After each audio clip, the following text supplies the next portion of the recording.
Bueno, buenos días a todos y todas, y espero que se encuentren bien. Ya al inicio les decía, ya en semana 5 ya uno empieza como un poquito a sentir el paso de las semanas tech.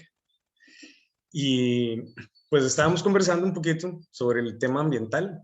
Yo les decía que quizás podríamos hacer un poquito de reflexión sobre estos videitos cortos, los que lo hayan visto, porque hay ahí varios conceptos que estaban en la lectura y varias situaciones también que son interesantes pensando en la ética ambiental que, pues, que estaba también ahí en esa lectura, esas lecturas.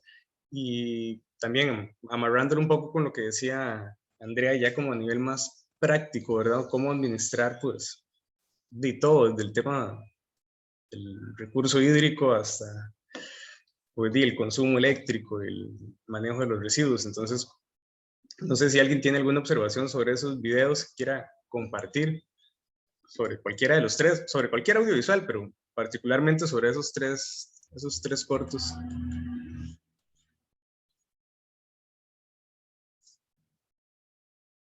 Profe, Profe, tal vez yo, bueno, Sí, adelante. Eh, creo no, que, ajá, dale. bueno, profe, yo considero, digamos, pucha, cuando yo vi los tres cortos, realmente, no sé, lo hace como a uno aterrizar y realmente ver las cosas desde otro punto de vista, considero yo. Es realmente increíble ver cómo, digamos, ejemplifican en los videos que el ser humano no es consciente o no quiere hacerse, o sea, no quiere tomar la importancia algunas veces a lo que es el medio ambiente y sea como sea, es súper importante. Entonces, nos muestran, digamos, como todas las consecuencias que el ser humano va generando por la vida, pero que en algunos casos ni siquiera le interesa. Entonces, es ahí donde uno tiene que realmente no sé, analizar y ver que realmente es importante que se hagan cambios, pero cambios que realmente sean adecuados y que generen resultados que ayuden al medio ambiente. Claro, totalmente de acuerdo. Eh, Natalia, creo que era, ¿verdad? Exacto. sí. Bueno, a mí me llamó más que todo la atención el último, que era de los aparatos electrónicos, porque siento que es demasiado acertado como, digamos, el consumismo del ser humano, digamos, con esto de los teléfonos o las pantallas, que normalmente las empresas sacan, digamos, un modelo nuevo cada año y como la gente literalmente corre, aunque tiene un teléfono que le sirve, que tiene casi las mismas funciones, igualmente corre para comprarse, digamos, el último modelo e incluso hasta se endeuda y de todo con tal de tener ese nuevo teléfono al final y al cabo el que tenía le servía. Entonces, como, digamos, la cantidad de artefactos electrónicos que puede haber en el basurero que igualmente sirve, pero solo por el consumismo humano, compran cosas que no se necesitan, por decirlo así. Bueno, recuerden que yo les puse una estadística de residuos electrónicos. En Costa Rica eran como 7.5 kilos por año por persona en el 2014. O sea, ya tiene retillos, probablemente puede que haya aumentado. Y eso, si vos lo comparás con el otro documental de comprar, tirar, comprar, digamos, ahí vemos como un poco más las consecuencias reales, no en animación, y no anda tan lejos de la animación. O sea, la animación parece que es muy exagerada y que tiene, pues, como mucha cosa extra y así como para que uno entienda. Y más bien uno podría pensar que se queda corto en algunas partes. Obviamente hay una exageración, digamos, con los numerillos, cuando el tipo está ya como viendo cuántos iPhones han salido. Todavía no andamos por ahí, pero el iPhone anda, ahí, ya, yo no lo sigo, andan como por el 8 ya, ¿verdad? Más. No, Por muchos el más. 12. Sí, profe, 12, el 12. diablos. Bueno, ahí va, ¿verdad? Démosle tiempo. Y, y curiosamente con eso, ustedes que estudian administración quizá lo hayan escuchado, está basado en obsolescencia programada, pero la obsolescencia programada es técnica, ¿verdad? Tiene un componente de que el software, digamos, ya no corre bien porque el sistema, digamos, ocupa más capacidad, etcétera. Entonces, realmente a veces hay que cambiar las unidades por aspectos técnicos que está armado, ¿verdad? Está hecho para que cada 6 meses usted, 6 meses, un año, digamos, ya está el nuevo modelo y ya funcionalmente deja de funcionar, o la batería o algo, ¿verdad? Pero también está la obsolescencia percibida, que es como mucho más interesante, digámoslo así, desde el punto de vista del marketing, porque a las personas ya les ofrecen un producto y les hacen percibir que lo que señalaba antes Natalia, que aunque su teléfono esté funcional, pues el teléfono nuevo es mejor, ¿verdad? Porque es nuevo. Y básicamente ese es como el punto, es como un nuevo modelo que quizás tiene 2 megapíxeles más en la cámara y, no sé, un poquito más de memoria y ya entonces hacen la gente fila para comprarlo. Y no, créanme que no estoy hablando en contra de los usuarios de Apple, pero es mucho ese, digamos, ese público. Cuando uno compra teléfonos de otra gama se da cuenta que en relación calidad-precio, pues la eficiencia y los rendimientos, pues usted los encuentra en otro teléfono y quizás no haya que ir a hacer fila, ¿verdad? Pero bueno, más allá de criticar una marca particular, tiene que ver con que hay N cantidad de marcas y todas funcionan con obsolescencia programada y aunque usted compre un Huawei, un iPhone o, no sé, un LG o lo que sea, al año, a los 2 años, ese teléfono probablemente ya no esté en uso. Entonces, no es una marca particular, hay algunas que son como más evidentes y de hecho, pues bueno, Apple les ponía ahí en el documento la vez pasada, ya ha perdido demandas sobre esto, ¿verdad? Por su diseño con obsolescencia programada, pero las demandas son como un mal chiste porque son penas muy baratas, por decirlo así, para la cantidad de poder que tiene la empresa. Sí. Permiso. Bueno, a mí me llamó la atención lo del video de comprar, tirar, comprar. Fue de hecho, eso de Apple, porque decía como que mucha gente estaba pensando en denunciarlos por lo de la poca duración de la batería del iPod, pero que al final, Apple salió favorecido porque lo que hizo fue como darles descuentos a algunas personas no sé, en la adquisición de otro producto Apple. Entonces, supuestamente les daban algo por la mala calidad del iPod, pero al final, cuando la persona iba y utilizaba ese descuento, los que ganaban eran ellos porque le estaban comprando otro producto. Bueno, es una buena estrategia, ¿verdad? Es como, bueno, no se enoje conmigo, vea, yo le doy, no sé, 30%, por decirlo así. Y digamos que no son tontos, ¿verdad? Pero ahí es donde uno va como a la responsabilidad también del consumidor. Bueno, realmente quiero entonces seguir con esta compañía que me ofrece pues productos que cada año y medio pues ya requieren cambio. O me voy a la competencia que probablemente dure año y medio igual, pero sale 50% más barato. Entonces, pasa ahí, digamos, como todo un poco, ¿verdad? Por eso les decía que no es solo una marca. Apple es como la más evidente, digamos, la número uno y la que, por decirlo así, uno podría decir es la que va a la cabeza. Y fueron los que empezaron con todo esto de la obsolescencia programada, por lo menos en tecnologías como portátiles. Todas las otras tecnologías también andan por ahí, quizás algunas cosas como electrodomésticos grandes, cocinas y refris y eso pues, dura más, pero de lo que es como smartphones y tablets y todo eso, ese es el modelo, ¿verdad? También los textiles, ahora que hablabas del documental, es curiosísimo cómo los textiles, bueno, textiles y implementos, ¿verdad? Ropa en general y zapatos y cosas así, es malísimo ahora. Cualquier zapato que usted se compre se desbarata en 2 toques, o que sean zapatos caros, baratos, como que todo es muy desechable. Bueno, es como una forma de producción que nos tiene entonces en un basurero.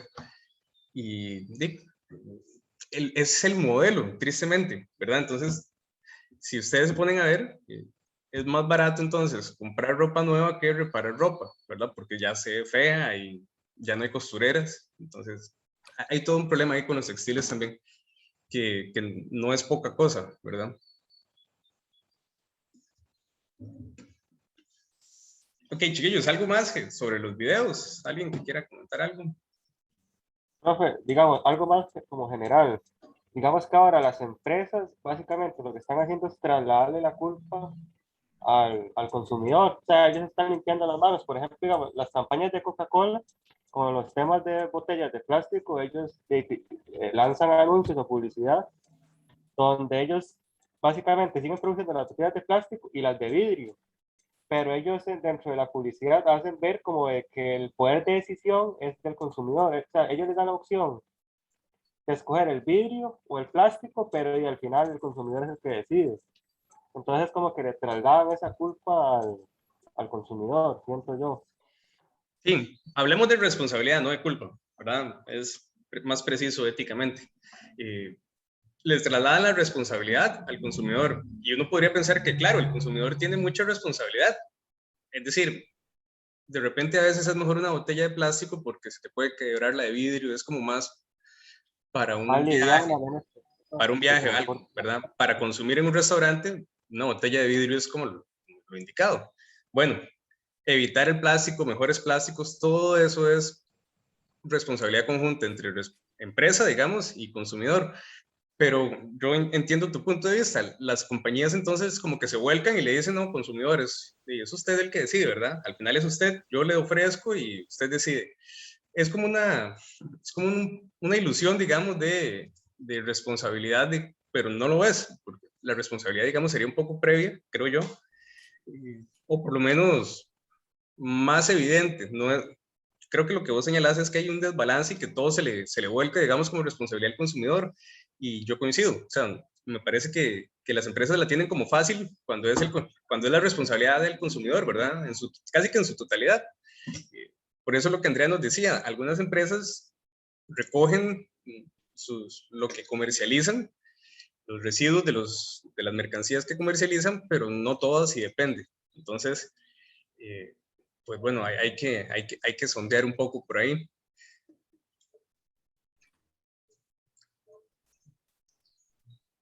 Profe, a mí me gustaría comentar, bueno, el que más me llamó la atención fue el de Before the Flood. Y fue porque, digamos, presentaban como todas las situaciones en países como Palaos, creo, bueno, esas son las islas que ya se estaban como empezando a llenar de agua, ya las personas se tenían que ir, y también como en Indonesia, que ya habían como deforestado el 80% de los bosques porque estaban sembrando aceite de palma, y ese aceite es el que usan prácticamente para hacer todos los productos que consumimos. Entonces como que me impactó demasiado ver que de verdad todo el consumismo de uno lleva a que literal deforesten todo el país ese también, y cómo presentan como las diferentes realidades también. Cuando la señora de India estaba hablando y ella mencionaba que países como Estados Unidos y China no hacían nada, y que como ellos pretendían que países como en vía de desarrollo hicieran algo cuando los países grandes que sí podían no hacían nada. Y digamos, también mencionaban ahí que en India como el 30% de las personas no tiene acceso a internet, y como muestran como todas las diferentes perspectivas, como que le abre a uno mucho los ojos sobre y que uno realmente es muy beneficiado en la forma en la que vive, y que uno debería también cambiar las formas de consumo y otras actividades que uno hace, porque en parte uno es como muy egoísta, no sé. Bueno, sí, claro, le podemos cargar responsabilidad a las personas, pero también de ahí como una, digámoslo así, injusticia estructural.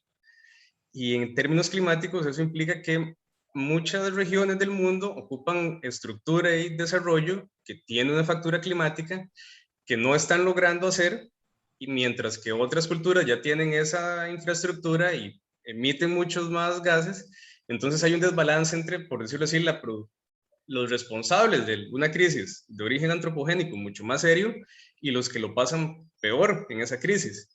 Y no estoy diciendo que los países desarrollados no tengan problemas, y claro que les pasan un montón de cosas, pero los países subdesarrollados que no tienen el desarrollo y la infraestructura son mucho más vulnerables a los efectos climáticos medianos, pequeños y grandes. Entonces, es muy concho. Esto lo señala Greta Thunberg como diciendo, bueno, nosotros, los países desarrollados, deberíamos como frenar, digamos, el crecimiento como para equilibrar y que otras sociedades, pues, desarrollen esa infraestructura que tiene una factura climática y que se empareje un poco esto, por decirlo así. Eso suena bonito, pero no es algo como que esté en la agenda mundial pronto a cumplirse y probablemente las desigualdades más bien cada vez sean mayores. Entonces, es un mundo muy desigual, muy injusto. A nivel climático, entonces, la especie humana es como el tirano del planeta y todas las otras especies, pues, son como impotentes ante la avaricia de los seres humanos. Ese es el otro video que también está relacionado con lo que vos señalás, Fiorella. En Turning Point hay una de las escenas de la animación donde son gorilas y orangutanes que están usando como excavadoras, ¿verdad? Y van como destruyendo la selva y son seres humanos los que huyen. Bueno, esa escena hace referencia a la deforestación para la siembra de palma aceitera. Que de hecho, de paso, en Costa Rica también hay, ¿verdad? En la zona sur, por ahí. Y bueno, el punto es que en este otro video hacemos como ese cambio de rol, ¿verdad? Y ponemos al ser humano en el lugar de los animales y de repente uno dice como, mira, sí, es que somos bien tiranos, ¿verdad? En fin, hay N cantidad de situaciones con el tema de los animales particularmente. Recuerden que era una de las patas, por decirlo así, de la teoría de la ética ambiental, la teoría de los derechos animales, y yo creo que en la administración hay mucho que trabajar sobre eso, ¿verdad? Sin que uno sea como el ambientalista trasnochado o el animalista ahí, ¿verdad? Hiperradical. Hay muchas cosas que se pueden estudiar y transformar. Yo no sé si les había contado, por ejemplo, Avon en su momento quiso hacer una transformación hacia productos libres de testeos en animales. Y le estaba yendo muy bien, todo bien, y quiso meterse a China, y en China, pues, las normativas obligaban el testeo en animales. Entonces, pues, bueno, ya a nivel de negocios internacionales, el asunto, los principios, digamos que a veces hay que acomodarlos a las estructuras de cada sociedad. Y, pues, bueno, un poco eso, ya para ir introduciendo, es un poco el tema de la clase de hoy, dicho sea de paso, que es la deontología, que es todo este apego a las normas, y que las normas ambientales, pues, son buena parte de esas normas. Por lo menos a nivel de la crisis que se está viviendo actualmente, todas las normas importan, pero las normas ambientales han estado siempre pues, muy descuidadas, son muy recientes y han tenido poca atención, y son importantísimas porque son como lo que nos va a regular en este planeta tan bonito, pero tan amenazado. Entonces, pues bueno, si les parece, chiquillos, lo dejamos por aquí con los videos. Yo les agradezco realmente a todos los que hacen los reportes, a todos los que los ven, aunque no hagan los reportes. Creo que los videos a uno lo dejan ahí pensando un buen rato. Y les decía también, hoy el caso que viene es un caso de tipo ambiental, entonces por ahí vamos a retomar esto en el transcurso de la clase. Pregunto, ustedes, yo les subo la clase como una semana, ¿alguien las ve? Miéntenme, díganme que sí. Alguien, digamos, dice, mira, voy a ver qué va a hacer el profe la otra semana. No. A ver, no, profe, yo la verdad como una vez lo hice, nada más. Pero ahorita sí no lo hago. No, Sí, la está verdad es bien. que sí, bueno, yo lo hago como para guiarme antes de leer las lecturas, digamos. Sí, bueno, exactamente, a eso quería llegar. Esta lectura es una lectura un poco técnica, o que tiene ahí como cosillas un poco más complicadas, quizás. Tampoco es como algo, digamos, fuera de lugar, o que ustedes no puedan leer, nada que ver, pero a eso quería llegar. Quizás a veces revisar un poquillo como el repaso les puede ayudar con la lectura. Por ahí quería empezar entonces, si alguien había visto esto porque no entendió la lectura. Y la pregunta de fondo es entonces, ¿cómo les fue con esta lectura? Bueno, ya no vi quién hizo el comentario, pero ya sé que alguien entonces se fijó en el resumen un poco como para entrar. ¿Cómo les fue a los demás? Profe, yo realmente no sabía que usted hacía eso hasta creo que fue como esta semana que me di cuenta. Sí, por lo general yo lo trato de hacer como con tiempo, ¿verdad? Si no lo hago antes de la clase, probablemente lo haga en la tarde después o así, pero quizás ya unos 3 días antes ustedes dicen, mira, voy a fijarme, fijo ahí debe haber algo. Entonces, pues para que lo tengan ahí presente, por aquello de que quieran como ir con alguna guía de lectura, una cosa similar. esta lecturilla, les decía, tiene su complicación, o por lo menos su detalle, y pues bueno, yo creo que lo que me interesa es dejar clara, digamos, como las grandes líneas, y algunos detalles, pues si ustedes tienen dudas los comentamos, pero quisiera como explicar el armazón general, y pues los detalles los vemos. Básicamente aquí vamos a hablar de una de las principales corrientes éticas, que es la deontología, es decir, esta cosa es importante en ética, ¿verdad? Es una de sus expresiones más conocidas, más trabajadas, y bueno, también más vinculada al derecho, les había dicho en una clase anterior, y pues como veníamos hablando entonces de las normas, de aquí nos van a importar mucho las normas, ese mundo normativo de qué es lo que se puede y qué es lo que no se puede, pues es parte de esta discusión. Y aquí partimos de una pregunta generadora, que es, ¿las acciones pueden ser buenas o malas en sí mismas? ¿Hay algo que pueda ser bueno o malo per se? No por las consecuencias que tenga, sino por el tipo de acción que sea. Bueno, la deontología dice que sí, ¿verdad? Hay actos que son buenos y hay actos que son malos, independientemente de sus consecuencias, ¿verdad? Dicen los deontólogos, como sabemos eso, como sabemos que hay actos que son buenos y son malos, actuar mal no es válido, porque ya, como somos seres racionales, sabemos qué tipo de actos es bueno y qué tipo de actos es malo, entonces sabemos qué es el bien y qué es el mal, ¿verdad? Entonces, ¿qué es eso que usted va a actuar mal, sabiendo lo que es el bien? Bueno, aunque las consecuencias de las acciones malas sean positivas, humanitarias, nobles, dicen los deontólogos, esa acción fue mala. Tiene buenas consecuencias, pero esa acción debería evitarse porque es mala por sí misma, ¿ok? Bueno, los deontólogos entonces son un tipo de persona, un tipo de corriente de pensadores en filosofía que están conscientes o que están, perdón, de acuerdo en que actuar moralmente, el comportamiento ético, el comportamiento moral, consiste en seguir reglas, limitaciones y reglas que pues están establecidas de diferente manera, pero que por algo son reglas, ¿verdad? Por algo están ahí, ¿ok? Bueno.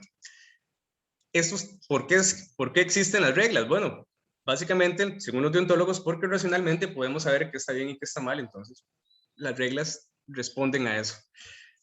Hay muchas críticas a los deontólogos. Una es que no todas las normas se establecen racionalmente, pero bueno, concedámosles que muchas tienen esa lógica racional. Bueno, está bien. ¿Qué pasa entonces con los deontólogos?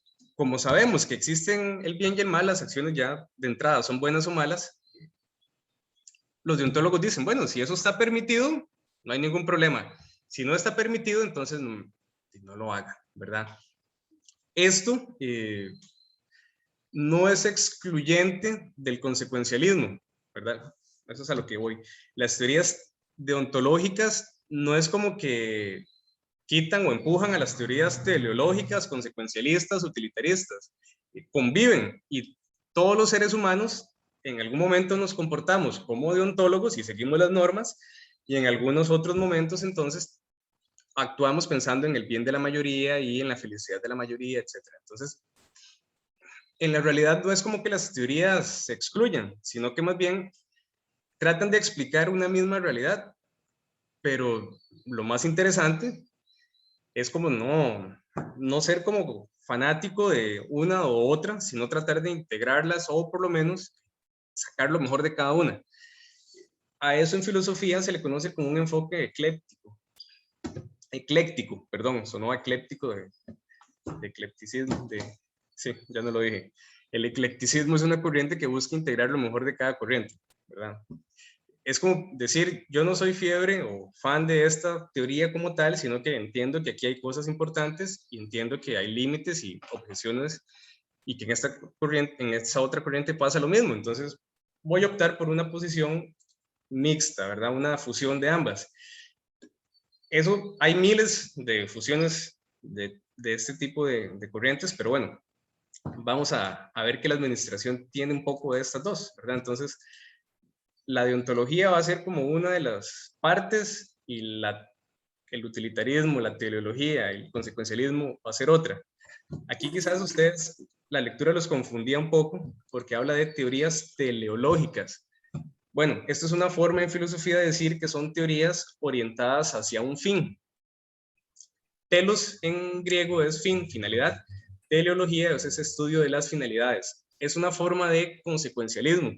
El consecuencialismo está enfocado en las consecuencias, en los fines.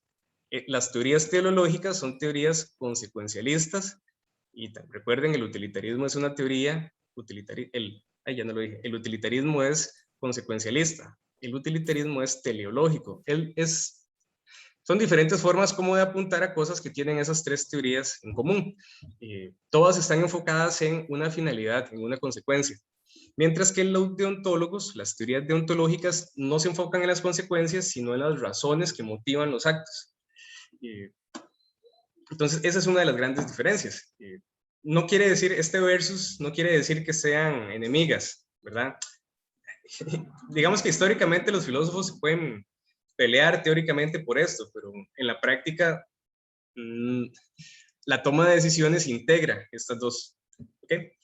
Y bueno, según John Rawls, un filósofo inglés que le gustan estos temas, los conceptos fundamentales en ética son lo correcto y el bien, y va a depender de cómo juguemos con estos conceptos, de cómo se integren, cómo se pongan a funcionar, las estructuras entonces y los modelos éticos que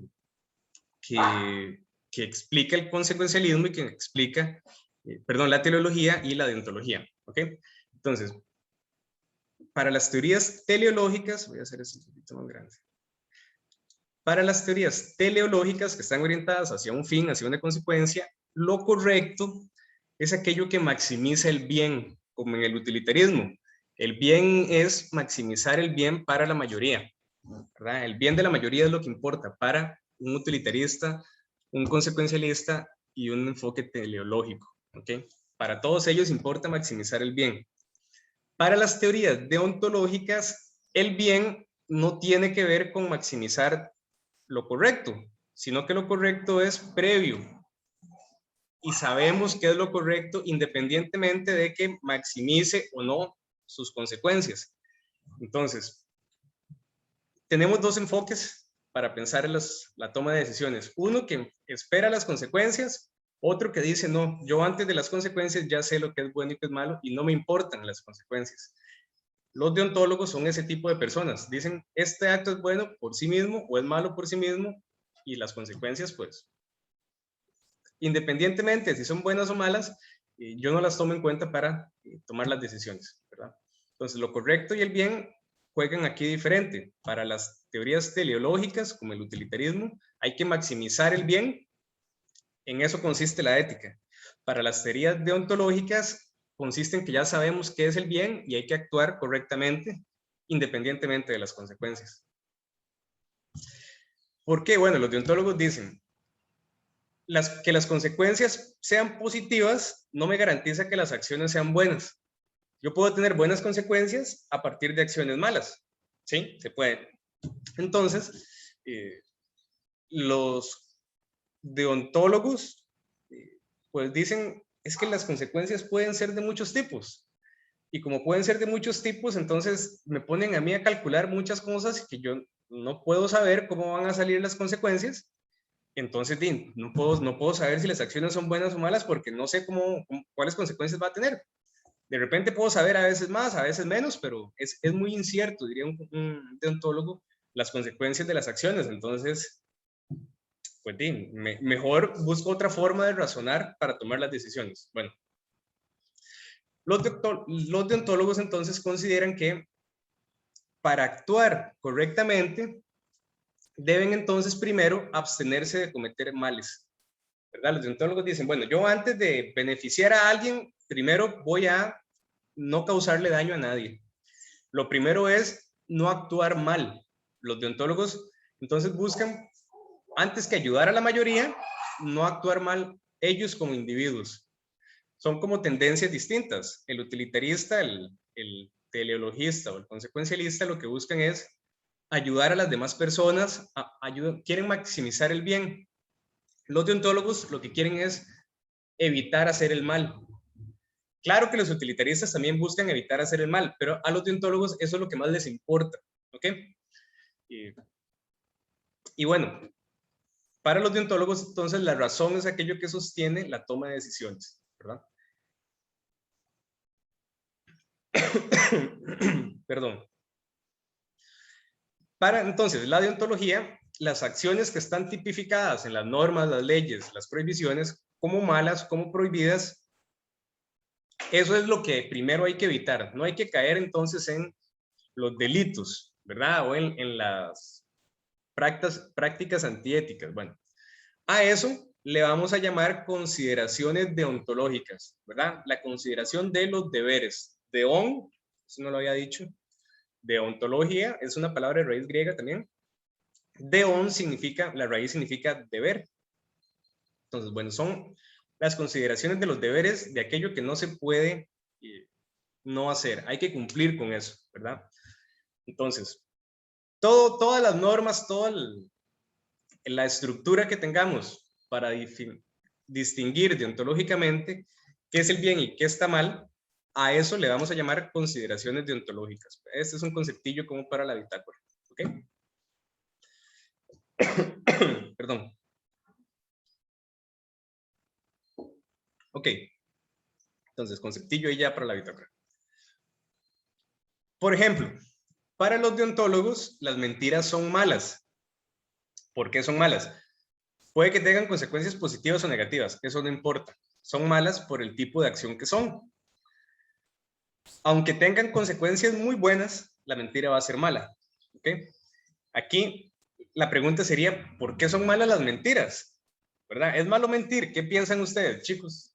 ¿Qué opinan de la mentira? ¿Son mentirosos? ¿No son mentirosos? ¿Consideran que está bien o que está mal? Cuéntenme, ¿qué piensan ustedes de las mentiras? Profe, yo siento que, no sé, depende mucho de la consecuencia de...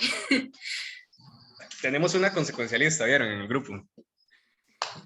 Pero yo también considero como que muchas veces el fin justifica los medios, porque hay mentiras piadosas, por así decirlo, que uno utiliza como para proteger ciertas... Dos consecuencialistas en el curso.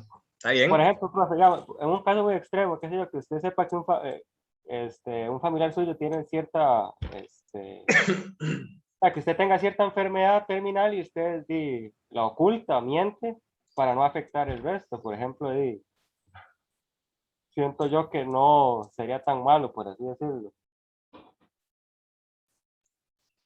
Bueno, exacto. Les decía antes, no siempre entonces vamos a actuar como deontólogos o como utilitaristas. Dependiendo de la situación, pues la racionalidad implica que uno toma una decisión diferente. Digámoslo, por más tacto, por piedad, por diferentes motivos morales, éticos. Ahora bien, ¿cuáles son los beneficios de la mentira y cuáles son los perjuicios? ¿Qué es lo bueno y qué es lo malo de una mentira? ¿Por qué es mala una mentira o por qué puede ser buena? Tratemos de pensar en cuáles son las razones para decir entonces que mentir está bien o está mal. Vean que es uno de los 10 mandamientos. Es una norma ética, es una norma religiosa y en algunos contextos es una norma legal también, ¿verdad? En un juicio no se puede mentir. No se le puede mentir al Ministerio de Hacienda, por ejemplo. Se hace. Yo no diría tanto, yo no me basaría tanto en la mentira, sino en qué lo llevó a mentir. En las causas. Okay. Sí, porque o sea, no mentimos porque queremos o porque simplemente hay algo que detona la acción. Puede ser buena, puede ser mala. Bueno, sí, la mentira es un medio, ¿verdad? Para ocultar algo. Entonces, depende de qué queramos ocultar. Por ejemplo, yo tengo una novia o un novio y siempre me ha gustado otra persona y se dio la oportunidad de que nadie se iba a dar cuenta y bueno, fui infiel.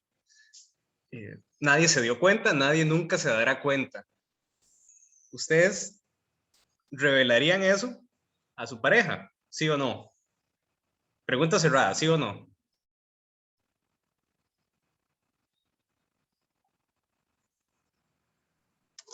Las consecuencias son distintas. No, Dave, yo no la revelaría. No la revelaría. Fue un utilitarista. Bien. Ok. Una vez me dijeron que la hipocresía es parte de la inteligencia del hombre y se me quedó grabada esa frase para el resto de mi... Bueno, Un deontólogo diría, no, la infidelidad está mal siempre, aunque nadie se dé cuenta. Entonces uno dice, puchica, un deontólogo o un utilitarista tendría más éxito. Quizás el utilitarista, ¿verdad? Pero depende de qué quieras uno significar con éxito. Bueno, la fidelidad entonces es un valor para algunas personas, para otras no es tanto. ¿Cuál es el punto aquí con la mentira?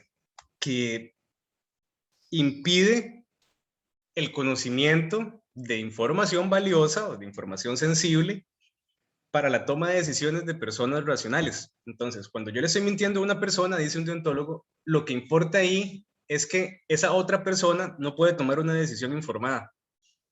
De repente yo le digo a mi novia, mira, te di vuelta y fue una situación así, así, así, y ahí mi novia entonces podría decir, bueno, ya eso es suficiente para que terminemos la relación y de ahí usted tomó su decisión, yo no quiero continuar con una persona que me fue infiel.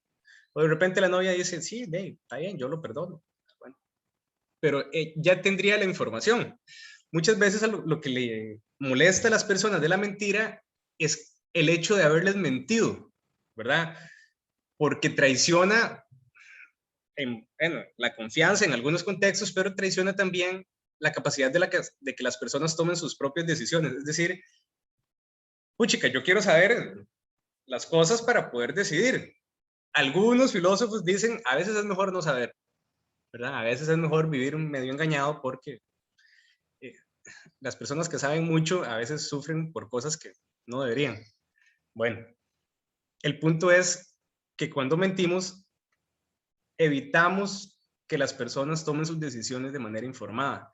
Y eso para los deontólogos es un problema, porque las personas deberían estar informadas.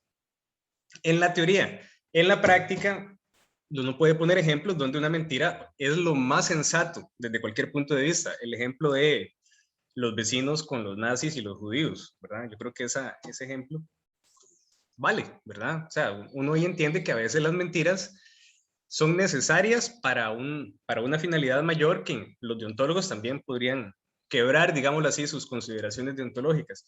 Ahora bien, en la teoría deontológica, pues las razones deben estar justificadas lo mejor racionalmente posible y las personas deberían tener toda la información posible para tomar sus decisiones. Y si alguien miente, pues está mal.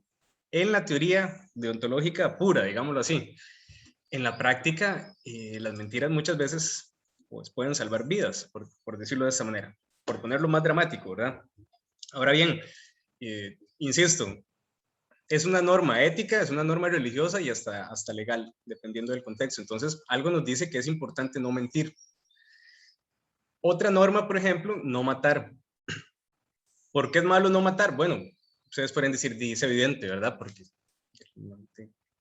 no sería segura una sociedad donde las personas se anduvieran matando porque quieren matarse, ¿verdad? Entonces, es como un principio de funcionalidad social, de convivencia, y claro que existen los asesinatos, y claro que hay crímenes atroces, y, ¿verdad? N cantidad de formas de que las personas se matan entre sí, pero eso no es la norma. La norma es que se puede andar por la calle y pues no lo van a matar un viernes a las 9:30 de la mañana. ¿Por qué? Porque entonces todos tenemos como sobreentendido que no matar es como lo mejor para la sociedad. Pero aquí entonces podemos ya poner algunas otras excepciones. Bueno, casos de defensa personal donde alguien quiere, no sé, meterse a la casa y ustedes lo descubren y forcejean y bueno, es él o ustedes. Y de repente las personas por defensa propia terminan asesinando a otra persona. No querían hacerlo, ¿verdad? Si ustedes les preguntan media hora antes, ¿usted quiere matar a alguien? Probablemente las personas digan que no. Pero en ese contexto particular de defensa personal, sí, cometieron un asesinato. ¿Qué pasa? Que lo que decías antes, ¿cuáles fueron los motivos que los llevaron a matar? ¿Verdad? A los deontólogos les importan los motivos que nos llevan a actuar. Entonces, y principalmente les importan los motivos de no actuar mal. Es como decir, yo no voy a actuar mal, pase lo que pase, que se queme el mundo, pero yo no voy a mentir. Diría un deontólogo así ya muy radical. que se joda a todo el mundo, pero yo no voy a poner en deuda, yo no voy a poner en entredicho mi integridad ética, ¿verdad? Yo no miento. Bueno, es un tema que no se resuelve, ¿verdad? Dependiendo de la corriente, si ustedes lo quieren ver como utilitaristas, tienen más oportunidades de justificar la mentira. Los deontólogos tienen pocas oportunidades. Por lo general, entonces, evitarían mentir. Ahora bien, como les había dicho ya antes, los deontólogos no tienen tanta, digamos, tan en mente las consecuencias, ¿verdad? Les importa poco, ¿verdad? Y les importa poco lo que a las demás personas le pasen con esas consecuencias. Es decir, el acto que quiere garantizar que es bueno es el acto propio. Las otras personas, digamos que no puede controlar lo que hagan ni lo que les pase. Entonces, el deontólogo quiere controlarse a sí mismo, ¿verdad? Y aquí viene un ejemplo clásico que quiero que veamos un videito. Voy a hacer aquí una pausa para entender, para ver por lo menos un ejemplo que quizás en la lectura les resultaba, o por lo menos lo conocieron a partir de ahí, quizás. Dice un deontólogo, bueno, como yo tengo que justificar mis propios actos, el beneficio de más personas no me puede a mí hacer actuar mal. Entonces, uno de los ejemplos clásicos para esto es el dilema del tranvía. No sé si alguien ya, si vieron la clase, si dieron clic por ahí. Por aquí yo les puse, aquí en los materiales audiovisuales que se me hizo. Por aquí. El dilema del tranvía tiene muchas versiones, muchas variantes, pero bueno, esta que les pongo aquí es una versión como más moderna. No vamos a ver esta dura como 5 minutos. La pueden ver también, aquí hay una precisión que yo nada más hago, si lo ven, pues lean esto porfa. Vamos a ver esta que es la versión clásica, donde pues se pone cuáles son los argumentos de este dilema, ¿verdad? Que tiene que ver entonces con cómo tomamos las decisiones, cuáles son las motivaciones para tomar las decisiones. Esto vinculado con la lectura, porque la lectura dice, bueno, es que no se puede hacer daño a una persona para salvar a 5 personas. Un utilitarista diría, pero es que es el bien de 5 en vez del bienestar de 1. Un utilitarista diría, no, es que no se puede dañar a una persona, independientemente de las consecuencias que eso tenga, no se puede dañar. Y bueno, esto en el dilema del tranvía queda muy bien ejemplificado. Voy a compartir por acá el video. Vamos a ver qué lo dice. ¿Alguien ya lo vio?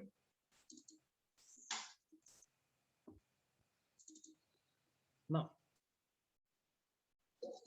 Bueno, vamos a ver. Espero que se vea bien, que el internet ayude.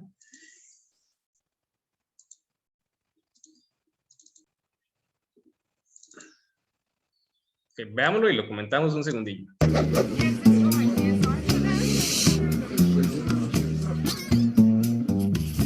A runaway train is heading towards 5 workers on a railway line. There's no way of warning them, but you're standing near a lever that operates some points.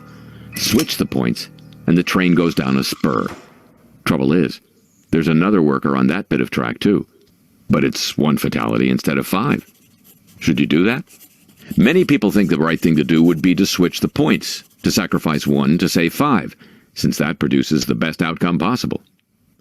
Now imagine the train heading for the workers again. This time it can only be stopped by pushing a very large man off a bridge. His great bulk would stop the train, but he'd die. Should you do that? Most people say no. But why not? Both thought experiments are cases of sacrificing 1 to save 5. What the trolley problem examines is whether moral decisions are simply about outcomes or about the manner in which you achieve them. Some utilitarians argue that the 2 cases are not importantly different from each other. Both have similar consequences, and consequences are all that really matter. In each case, 1 person dies and 5 are saved, the best option in each harrowing situation.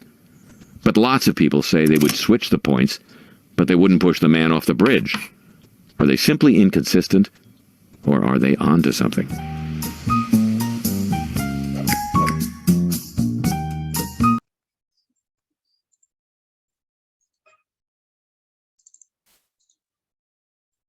Ok, bueno, es un dilema difícil de atender por varias razones, porque parece que ambas teorías tienen razón. Y uno podría pensar, claro, es que son 5 personas versus una. Pero también uno podría pensar como un deontólogo y decir, no, es que ¿con qué derecho yo voy a hacerle daño a una persona para salvar a otras 5? ¿Verdad? No sé qué ustedes qué opinan de este dilema, chicos, chicas.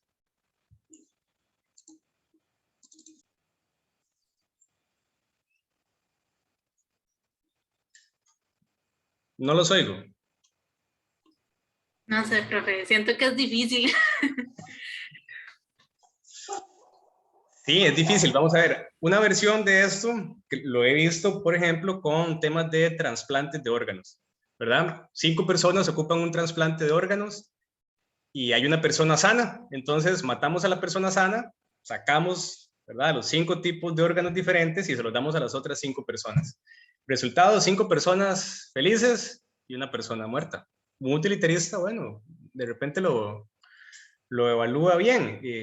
El punto es que no se puede dañar a una persona por beneficiar a otros. En eso es la deontología, es como que le hace una crítica como muy radical al utilitarismo. Es como decir, vean, si usted se fija solo en las consecuencias, puede terminar dañando a personas inocentes que no tienen nada que ver en el asunto por salvar a otras personas. Y ahí pueden haber muchas combinaciones y muchas cosas que uno tenga en consideración, pero los deontólogos van a señalar, no se puede hacer daño. Aunque tengamos un beneficio mucho mayor, ese daño es injustificado, esa persona no es responsable de esto y bla. Por eso en el dilema del tranvía, a veces, si ustedes se hacen la pregunta, ustedes dicen, sí, yo estaría dispuesto a jalar la palanca, pero no estaría dispuesto a empujar a una persona. ¿Por qué no? Bueno, porque jalar una palanca es eso, es jalar una palanca, diría un deontólogo. En ningún lugar en los códigos deontológicos dice que es prohibido jalar una palanca. Pero en los códigos deontológicos se dice que es prohibido matar. Y si yo empujo a esa persona y se va a morir. Uno podría decir que empujarlo es empujarlo y no es matarlo. Bueno, ahí podemos entonces discutir la terminología, pero otros podrían decir que jalar la palanca sí es condenar al otro a la muerte. Bueno, ahí son como los deontólogos a veces son como abogados, ¿verdad? Entonces se salen como por la tangente para actuar de alguna manera porque el código, aunque les prohíba cierto asunto, dice, no, es que mi acción no fue esa. Mi acción fue esta otra, que es parecida, pero no es lo mismo. No es lo mismo, lo digo de otra manera, la lectura examina esto. Hay una distinción entre actuar intencionalmente y omitir la acción también. Entonces, si yo dejo de actuar, soy menos responsable que si positivamente actúo. Entonces, el hecho de empujar a alguien es una acción más directa que le causa una muerte, digámoslo así, con una responsabilidad que la podemos seguir causalmente más directa del que la empuja, que jalar la palanca. Aunque se pueda rastrear causalmente hasta quien jala la palanca, parece ser que hay una intención distinta, ¿verdad? Bueno, eso a veces a los deontólogos no les sale bien, a veces les sale mejor, se pueden justificar mejor, violar las consideraciones deontológicas. Eso es interesante. Los deontólogos también pueden violar las normas, pero tienen que estar muy bien justificadas, porque si no, lo digo de otra manera, los deontólogos consideran que la racionalidad permite mejorar las normas. Entonces las normas, igual que la ciencia, es perfectible, se pueden hacer mejores. Entonces ahí los deontólogos tienen como sus recursos para decir, bueno, en algún contexto es válido mentir porque esto y esto y esto, pero son cosas como muy limitadas y por lo general, como dicen, es como cada muerte de obispo, por decirlo así, ¿verdad? Ok, bueno. Con el dilema del tranvía, vemos entonces la diferencia entre el utilitarismo y la deontología como un caso hipotético, pero que nos deja claro o el beneficio de la mayoría o no actuar mal per se, individualmente, independientemente del perjuicio. Es decir, si la persona no hace nada, ni jala la palanca, ni empuja a la otra persona, van a morir 5 personas, pero él no actuó mal. Omitió actuar, sí, pero no actuó mal, ¿verdad? Ahí, bueno, es un caso que, pues como es un dilema, hay muchas formas de interpretarlo. Por aquí, más para abajo, en los materiales audiovisuales yo les pongo una forma de interpretar esto que es un poco interesante, que es este sobre ¿debería Batman matar al Joker? No sé si ustedes han visto las pelis de Batman, por lo menos las de Christopher Nolan, ¿verdad? El Caballero de la Noche y esa trilogía. En esa trilogía, Batman tiene un principio deontológico muy fuerte. Batman no mata, ¿verdad? Y no quiere matar entonces al enemigo, al Joker. Y uno dice, pero si lo mata más rápido, digamos, ya, muerto el perro, se acaba la rabia, ¿verdad? Entonces ya, lo matan y ya. ¿Sí? Un criminal menos que hace menos tortas, menos desastres. Pero Batman no lo mata. Es un deontólogo, Batman. Entonces por acá tenemos un video que hace de este ejemplo, digamos, una mini clase de filosofía y deontología. Entonces, por aquí también pueden verlo, si así lo tienen a bien, si les gustan las pelis de Batman. A mí me gusta el personaje de Batman, y pues bueno, es una discusión muy interesante. ¿Debería Batman matar al Joker? ¿Sí o no? Bueno, muchas posibles respuestas. Ok, vamos a ver, ¿por dónde iba? Ok. Bueno, ya esto les había comentado, los deontólogos entonces le dan más peso a las acciones propias que a evitar por sí mismos actuar mal a nivel personal, que a evitar las consecuencias de los demás o que a evitar que los demás actúen mal. Es decir, el deontólogo dice, cada persona debería evitar actuar mal por sí misma. Yo no tengo que andar vigilando que las otras no actúen mal. Claro, si las normas implican esa vigilancia, pues sí, pero cada persona entonces tiene su propia responsabilidad, su propia conciencia ética y pues le toca a cada quien, ¿verdad? Para los deontólogos, preservar la virtud, eso es un poco radical, dice, no solo importa más que preservar la vida de los demás, sino también que preservar la virtud de los demás, es decir, lo que yo quiero es ser una persona que no actúe mal. Si los demás se mueren o si los demás no son virtuosos, yo puedo ver por mí, es el punto. Yo puedo tomar mis decisiones y actuar bien yo. Si dentro de mis deberes y lo que tengo que hacer puedo contribuir bien, pero a todos los demás les toca la misma tarea, ¿verdad? Es como una forma de un individualismo ético y eso es una de las cosas que se les critica mucho a los deontólogos. Piensan que los seres humanos actúan como máquinas racionales. Y sabemos que los seres humanos no son enteramente racionales, ¿verdad? Son más emocionales que racionales y bueno, integradas la emoción y la razón, más que una sobre la otra. Pero los seres humanos entonces toman decisiones que no tienen que ver con las normas, porque se les antoja, porque tienen deseos, impulsos que poco respetan las normas. Entonces, los deontólogos son un poco ingenuos en eso, ¿verdad? Son como muy confiados en el racionalismo y eso les pasa en algunas críticas.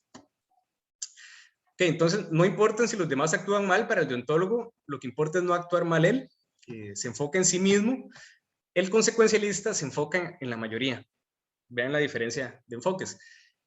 El utilitarista, el consecuencialista, el teleologista lo que buscan es beneficiar a la mayoría, entonces sus actos están en función de la mayoría. Los actos del deontólogo están en función del sí mismo. Y es una de las críticas también de la deontología al utilitarismo. Los deontólogos dicen, vean, utilitaristas, ustedes por estar pensando en la mayoría, pasan mintiendo, pasan haciendo cosas indebidas por el bien de la mayoría. Revísense, ustedes tienen que cambiar ustedes por sí mismos, no por las consecuencias que tenga la mayoría. Y es una buena crítica para el utilitarismo también. Es decir, ambas tienen puntos buenos y puntos débiles a nivel teórico. Por eso les decía que en la práctica es mejor como combinar las cosas, los puntos buenos de ambas. ¿Qué son las consideraciones, las limitaciones deontológicas que hablábamos antes?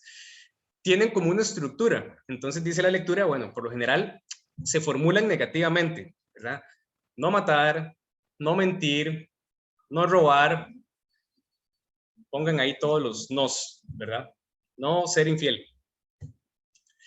Se interpretan de manera estrecha y limitada, es decir, tienen una forma precisa de interpretarse y están orientados también de forma estrecha, es decir, no cabe mucha interpretación, es no mentir, usted mintió, sí, de ahí, salado, mintió, ¿verdad? Usted fue infiel, solo un poquito, ¿cómo solo un poquito? No, fue solo un beso, nada, infiel, ¿verdad?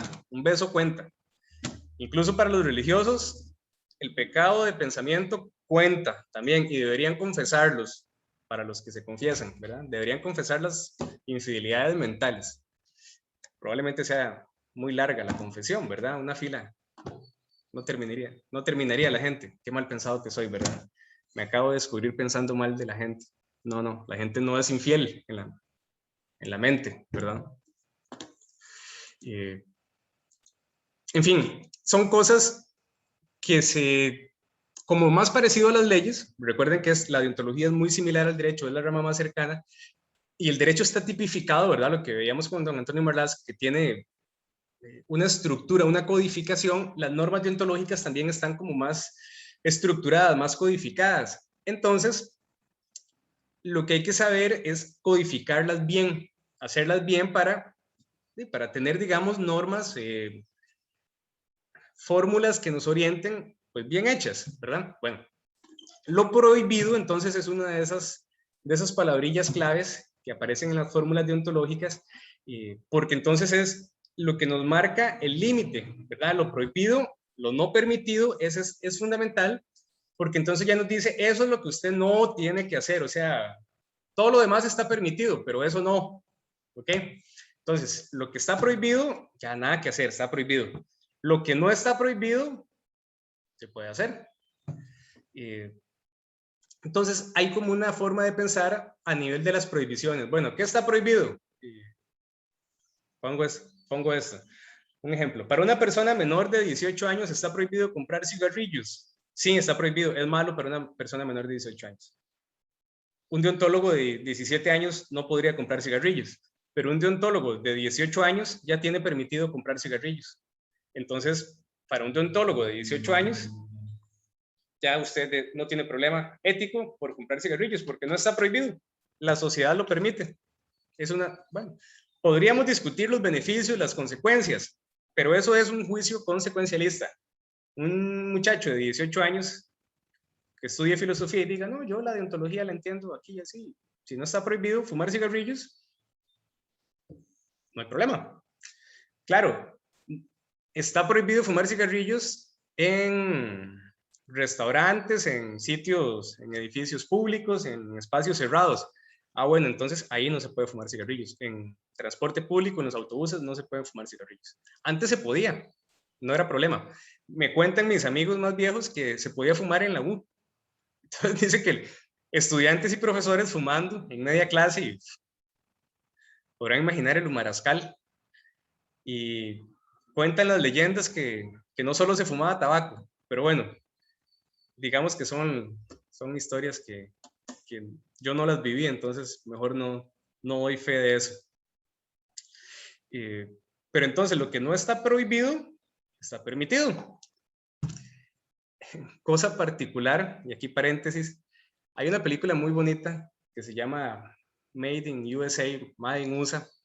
Es una película boliviana sobre una comunidad que se toma muy en serio la Semana Santa, una comunidad indígena en Bolivia, que se toma entonces muy en serio la Semana Santa.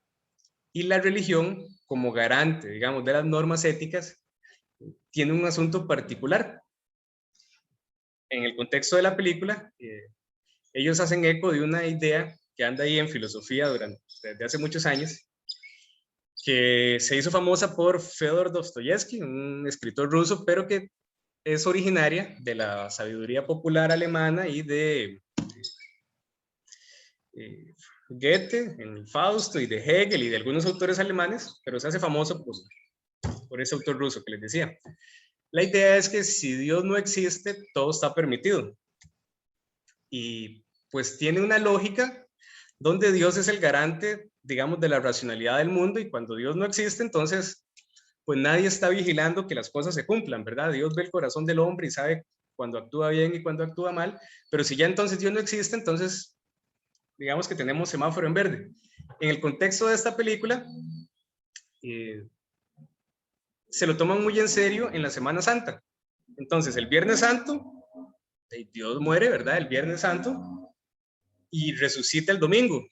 Entonces, de las 3 de la tarde del Viernes Santo al domingo de resurrección, todo es permitido y se arma un fiestón en el pueblito y la gente se descontrola, ¿verdad? Porque pierden, digamos, como ese juez exterior que pone las normas.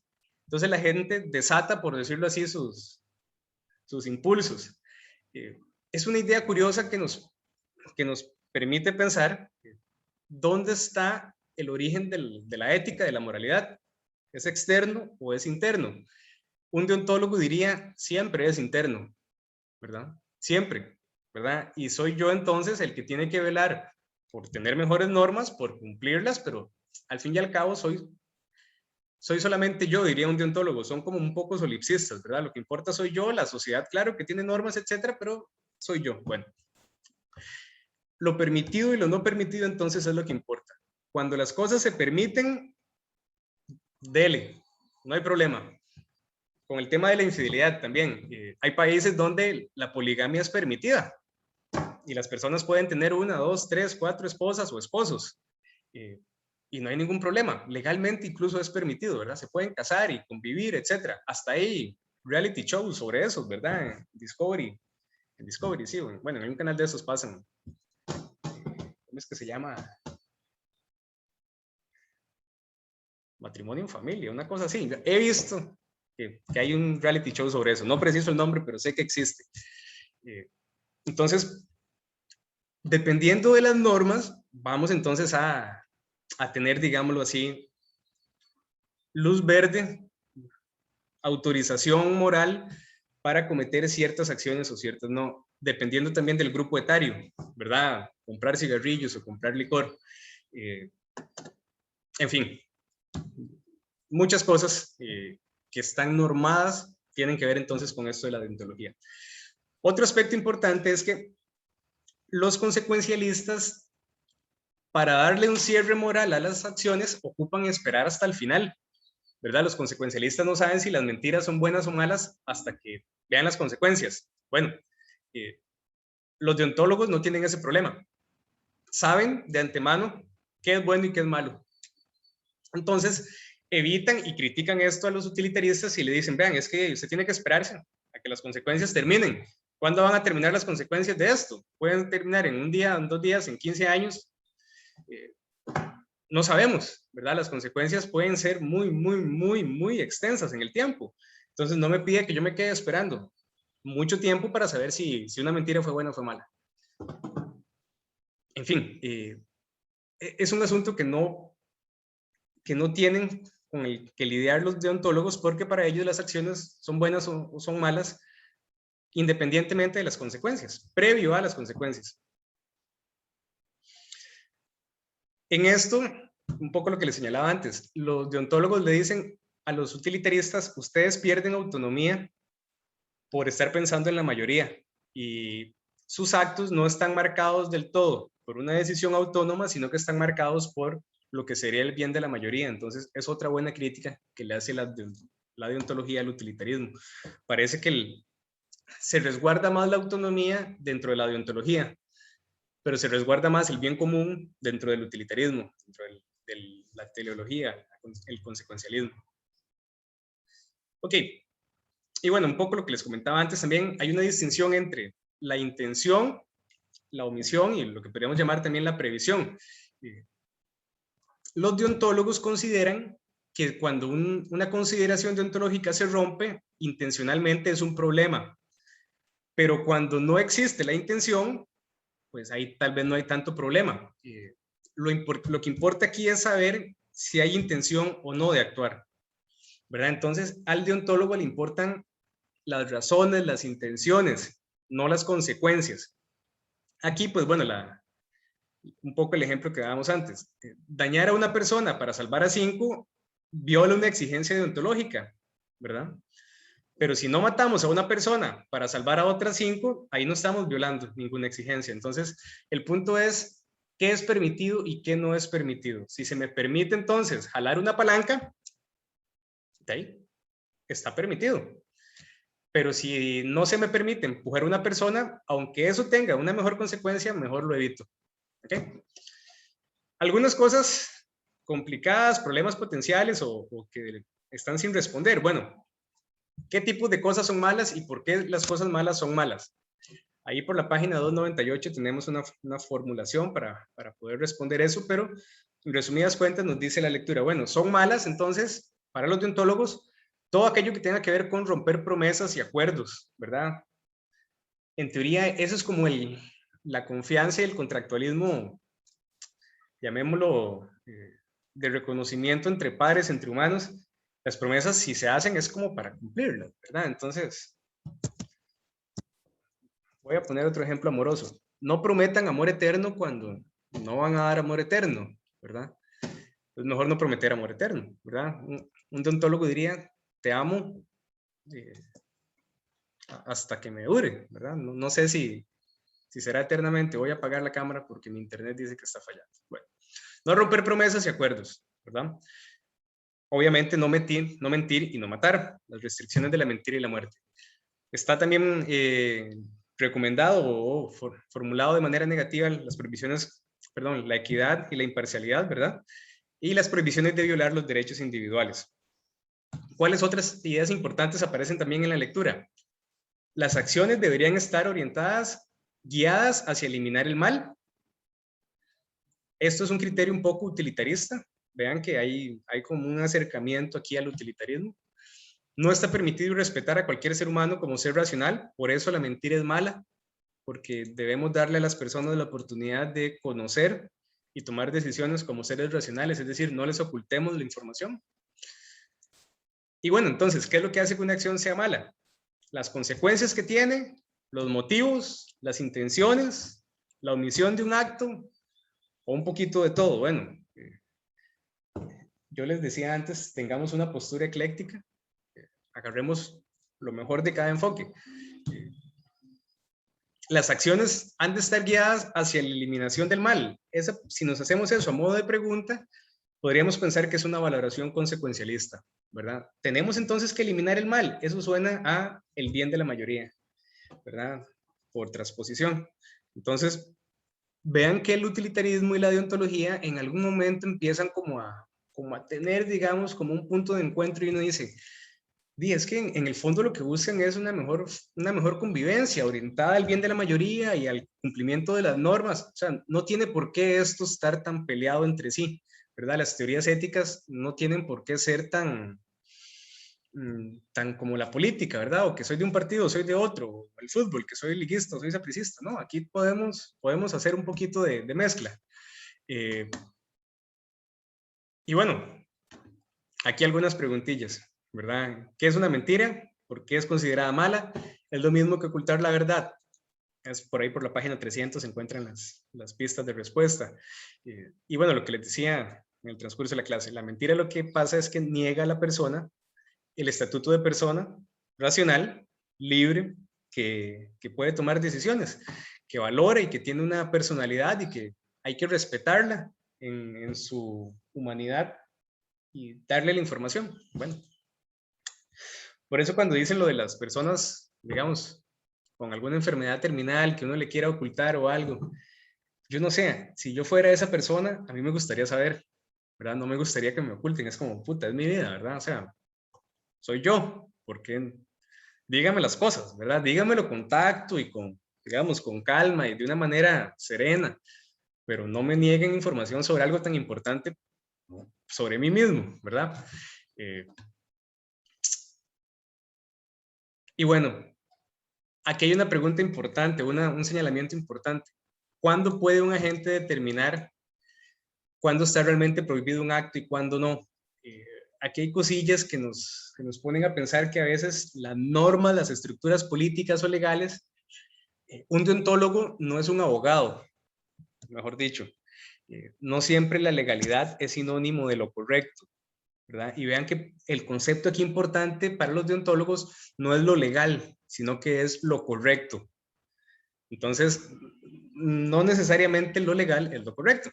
Bueno, ¿cómo se puede organizar un poquito una empresa? Aquí les dejo una herramienta que es un sistema de gestión ética del siglo XXI. Pueden revisarlo. En algún otro momento también lo traeré.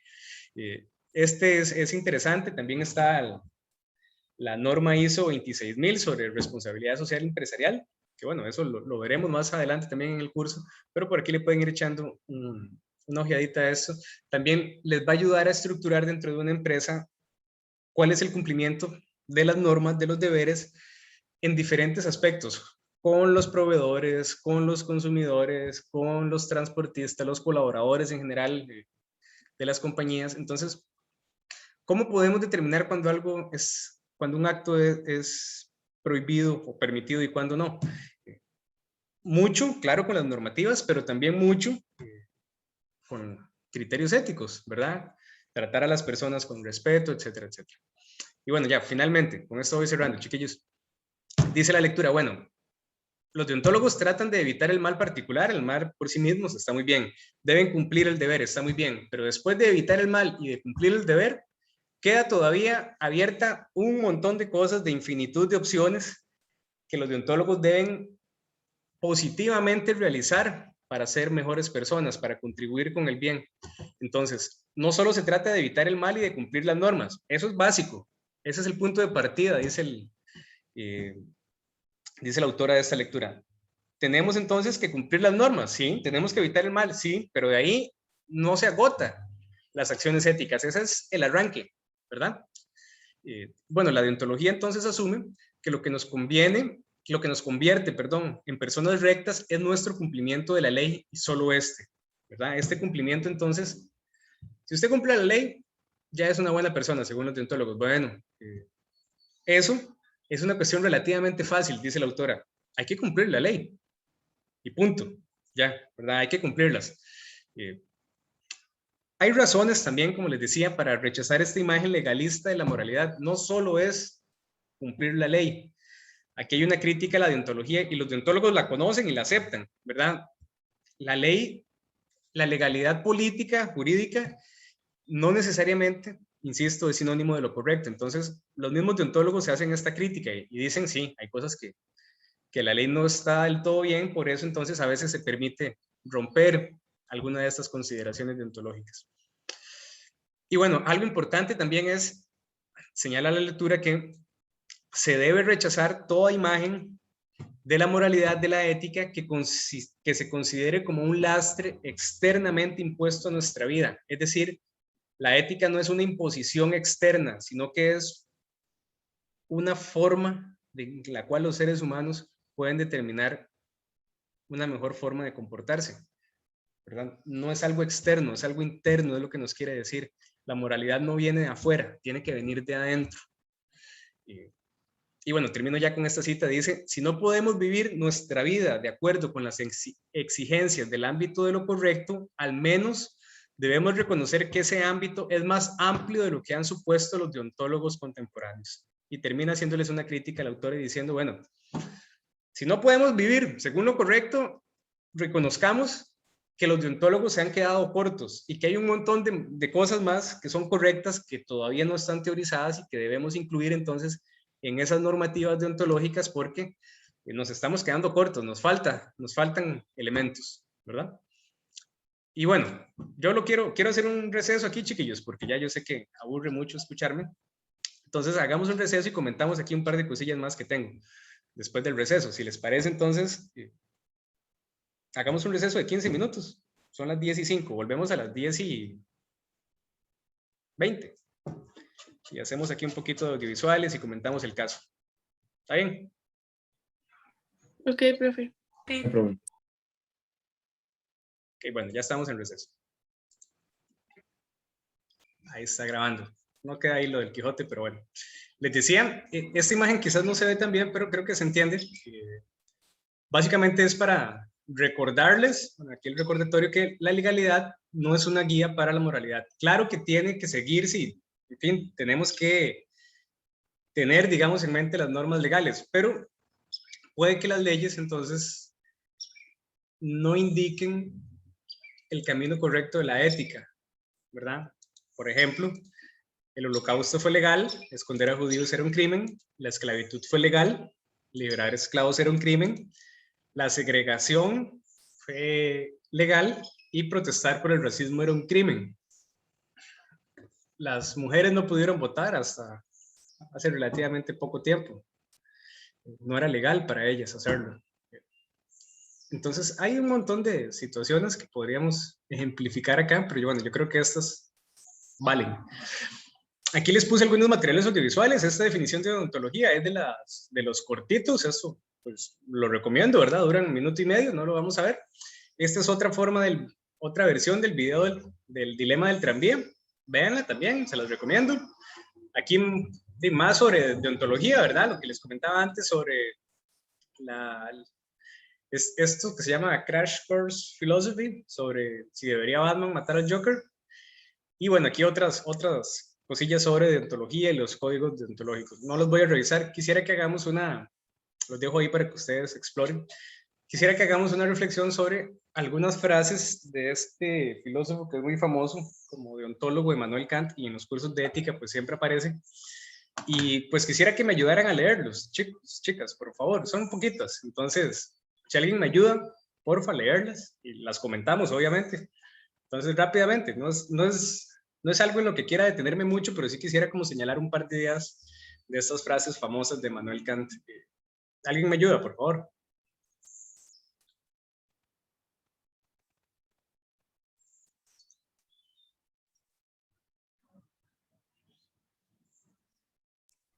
Yo le ayudo, profe. Muchas gracias. Dice, a causa de una mentira, un hombre es capaz de aniquilar su propia dignidad. ¿Quién fue el que la leyó, perdón? Jorge. Jorge, muchas gracias. ¿Algún comentario sobre esto?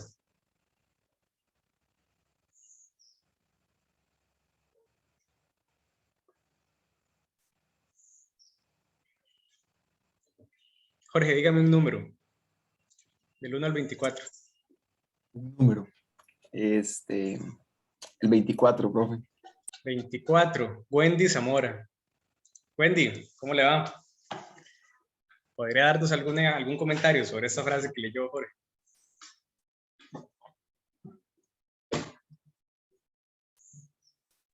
Hola, profe, buenos días. Hola. Bueno, profe, es un toque difícil, pero vamos a ver. Yo pienso que, pues muchas veces, sin pensarlo, recurrimos a la mentira para ponernos como en una mejor situación ante los demás, o pues tal vez asumir algo que no somos por miedo a que nos rechacen o algo así. Entonces actuamos digamos, en contra de nuestra propia dignidad, como lo dice la imagen, y nos ponemos en una situación desfavorable, porque la mentira pues nunca es lo ideal. Nunca. O sea, bueno, profe, para mí no, a mí no me gusta mentir en lo personal. No, está bien. Usted es más afín a la deontología. Vean que antes algunos de sus compañeras dijeron que eran más utilitaristas, ¿verdad? Y que podrían permitirse las mentiras. Entonces, 2 utilitaristas y una deontóloga en el curso, hasta ahora, ¿verdad? No, está bien, yo me quedo con su interpretación, digamos que me convence. Y sí, efectivamente, muchas veces la mentira, qué sé yo, por presión de grupo, por los motivos que sean, pues juega en contra de la propia dignidad, de la fiabilidad de las personas, la confiabilidad, perdón, en las personas, etc. Kant entonces tiene muchas ideas sobre la mentira, tiene un dilema también interesante, yo no sé si en algún momento se los comenté, si no, rápidamente lo digo.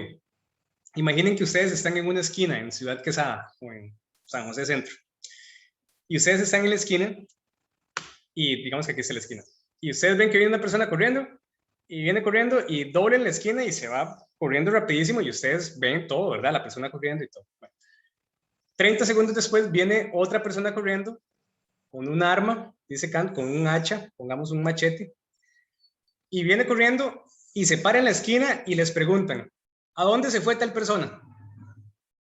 ¿No ha visto una persona que pasó corriendo acá?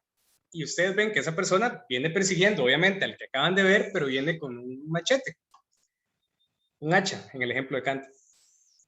¿Qué harían ustedes? ¿Qué responden? ¿Qué le dicen a esa otra persona? ¿Le mienten?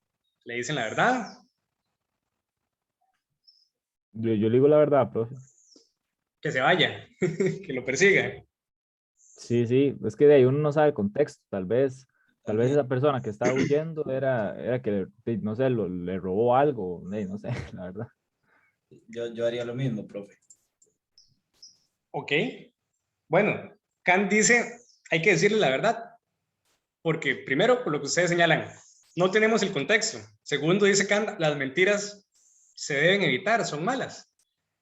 Y como no sabemos, ¿para qué me voy a complicar yo como deontólogo? Mejor no miento. ¿Para qué después tengo que ir a confesarme, por decirlo así, ¿verdad? Mejor no mentir, ¿verdad? De ahí, las consecuencias que eso tenga no le importan, ¿verdad? De ahí, se fue por allá. Otras personas me dicen, no, yo sí mentiría. Otras dicen, yo mejor salgo corriendo porque después la agarro contra mí. Me han dado varias respuestas, pero Kant dice, hay que decirle la verdad. Bueno, siguiente frase. Vamos a ver, Wendy, dígame otro número del 1 al 23. El 12, profe. 12. ¿Por qué el 12, Wendy? No sé, profe, realmente la mitad de 24, 12. Ya. Ok, está bien, vamos a ver.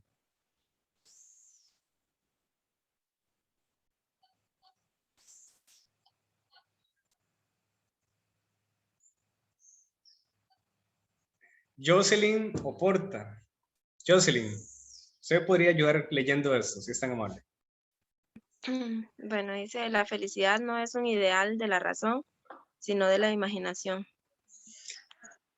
Gracias, Jocelyn. De una vez el comentario.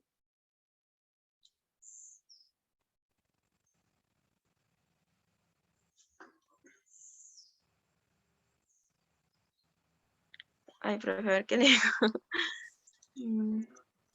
Dígame un número. Tirémosle la pregunta a sus compañeros. 8. 8. Emily Rojas. Emily, ¿algún comentario sobre esto?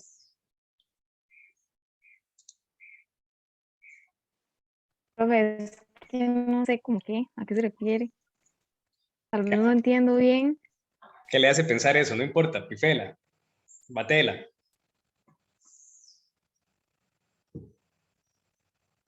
O dígame otro número.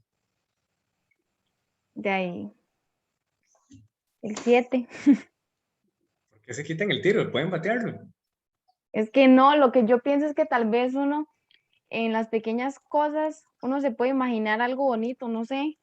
Puede ser feliz y no necesariamente no sé, la verdad. No tengo idea. Vean, aquí tenemos 3 palabras importantes, ¿verdad? Felicidad, razón, imaginación. Lo que está planteando Kant es, la felicidad no necesariamente va a conseguirse actuando racionalmente, sino que la felicidad es un ideal de la imaginación. Racionalmente, diría un deontólogo, tenemos que tomar acciones, tenemos que actuar y eso no necesariamente nos va a hacer felices. Vamos a cumplir el deber, no a buscar la felicidad.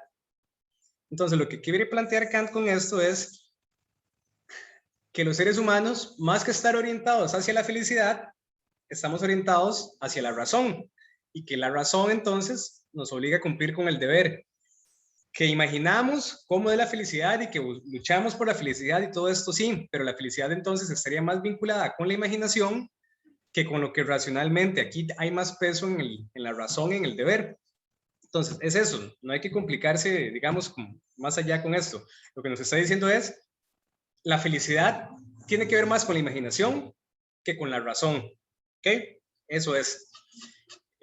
Aquí viene otra que está relacionada con la anterior. Dice, me dormí y soñé que la vida era belleza. Me desperté y vi que era deber. Bueno, acá lo que está señalando es esto, es que prima más el deber que la felicidad, que la belleza, ¿verdad? La felicidad y la belleza puede que estén en la vida y qué dicha, pero lo que tiene, digamos, mayor peso es el cumplimiento del deber. Kant es un deontólogo, digámoslo así, clásico en esto, el deber ante todo. Y, bueno, ¿alguien me puede ayudar a leer esta otra? por favor. Creo que quedan un par más y ya con eso terminamos, chicos. Bueno, terminamos esto.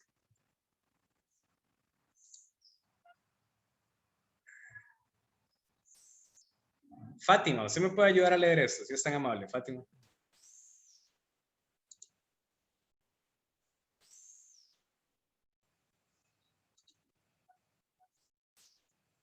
No está Fátima. Vamos a ver. Yo lo leo, profe. Dele, muchas gracias. Ok. Dos cosas me llenan el corazón con una admiración y una veneración siempre nuevas y siempre crecientes. El cielo estrellado por encima de mí y la ley moral en mi interior. Javier, ¿algún comentario sobre eso de una vez?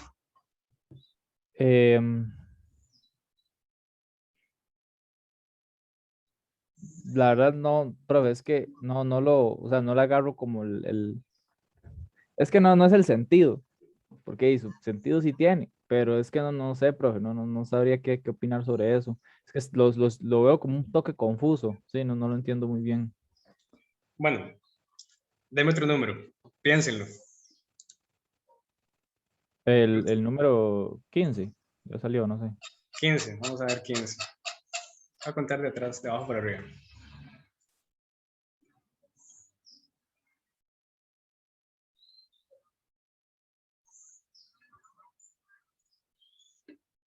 María José Soto. María José, ¿alguna idea, algo que usted se le venga a la mente con esto? No importa, pueden batearlo, pueden apuntar, disparar por otro lado. La idea es hacer como un poquito de conversa sobre eso. Okay, voy.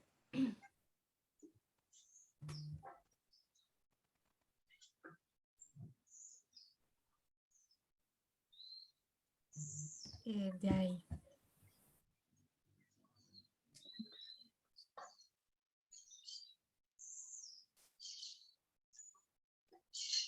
Profe. Sí. Es que bueno, yo creo que, bueno, perdón. Sé como que... ¿Me escuchan? Sí, te escucho, se te escucha muy bien.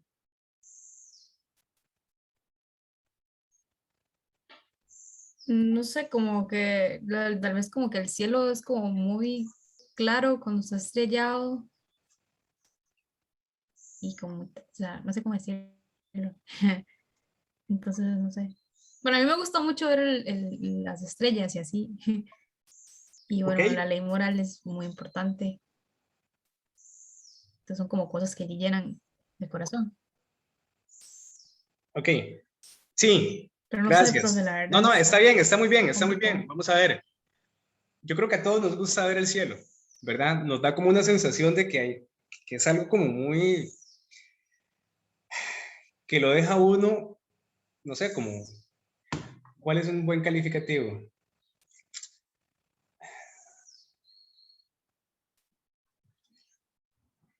Es que es como la sensación de algo tan grande y tan amplio y tan desconocido que uno queda como abrumado, ¿verdad? La admiración, digamos, máxima, por decirlo así, de qué estará allá arriba, ¿verdad?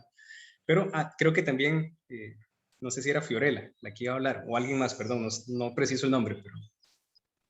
Profe, sí, era yo. Es que, bueno, me parece que está relacionado con lo que usted mencionaba, de que él era un deontólogo, digamos, muy, que sí estaba como muy metido como en esa ideología o en esa teoría teórica, en esa, perdón, sí, teoría ética, perdón.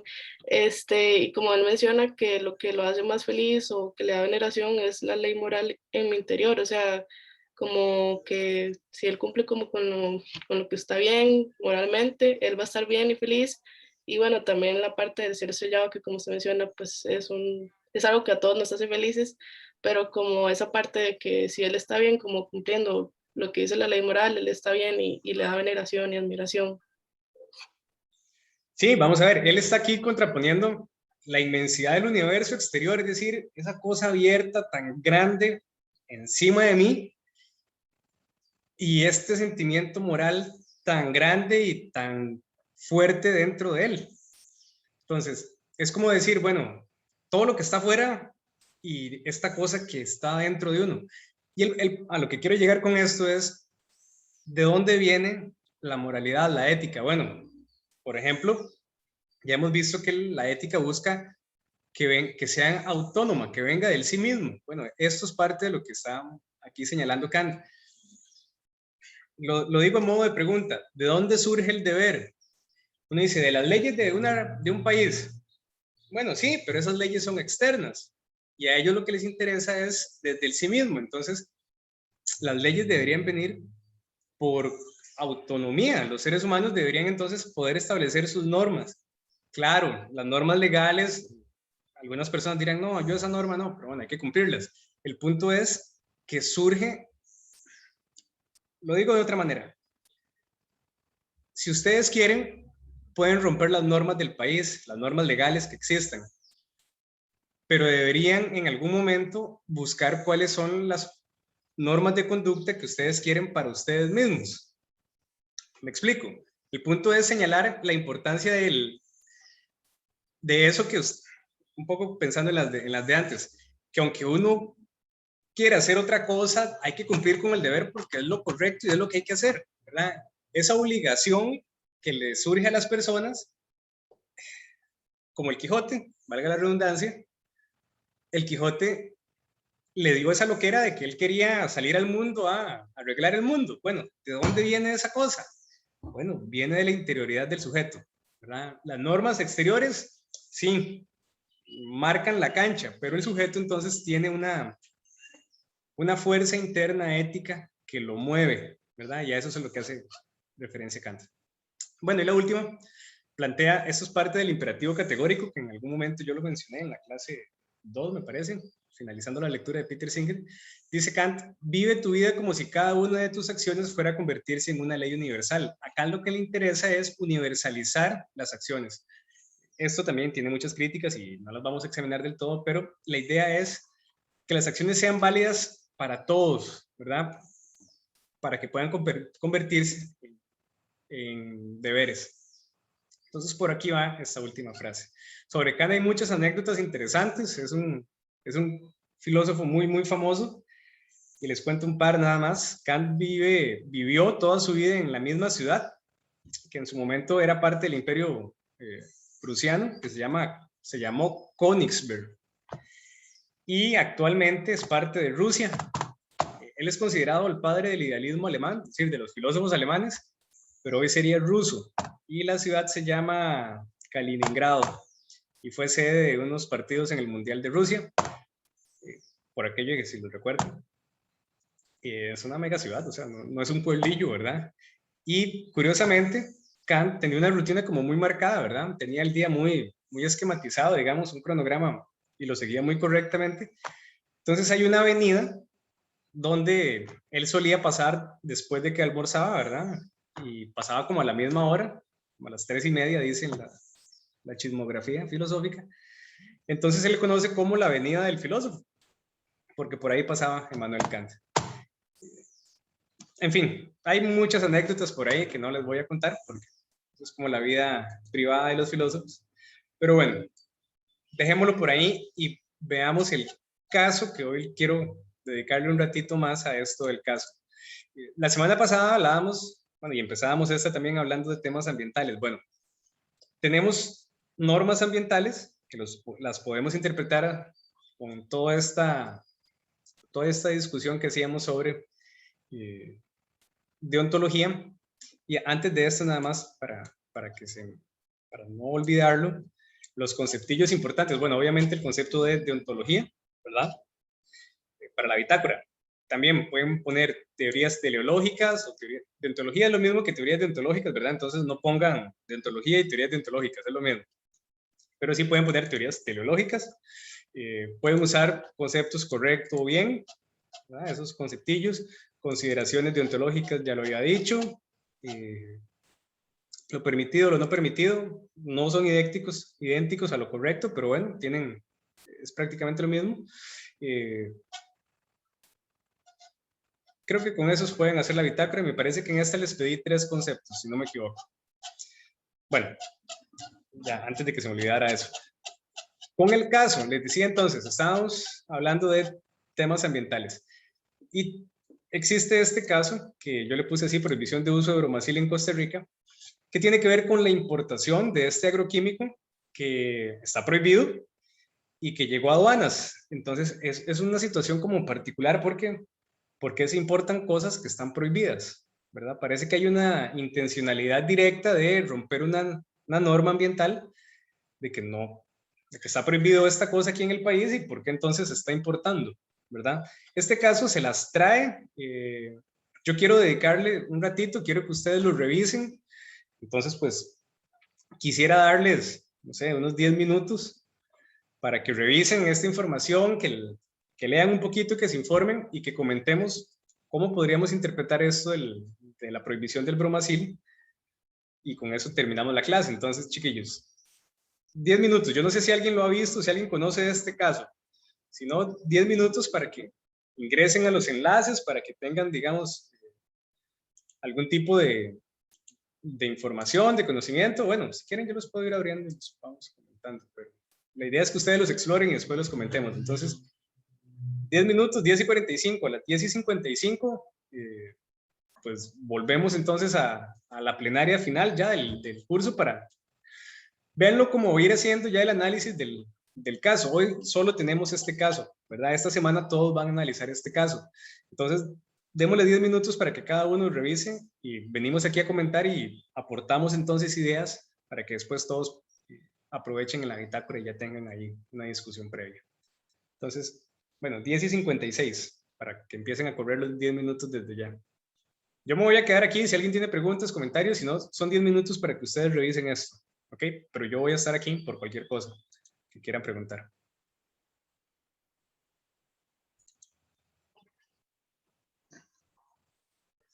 Ok, chicos, chicas, bueno, comentemos esto para hacer el cierre de la clase. Y, vean, me puse aquí como a leer los artículos como para tener, digamos, el mismo tiempo que ustedes, y yo creo que uno se da una buena idea en 10 minutos de qué es lo que está pasando. Claro que uno puede revisar más con más detalle, pero creo que el tiempo es suficiente para la revisión, digamos, de un par de enlaces y darse pues una idea bastante válida.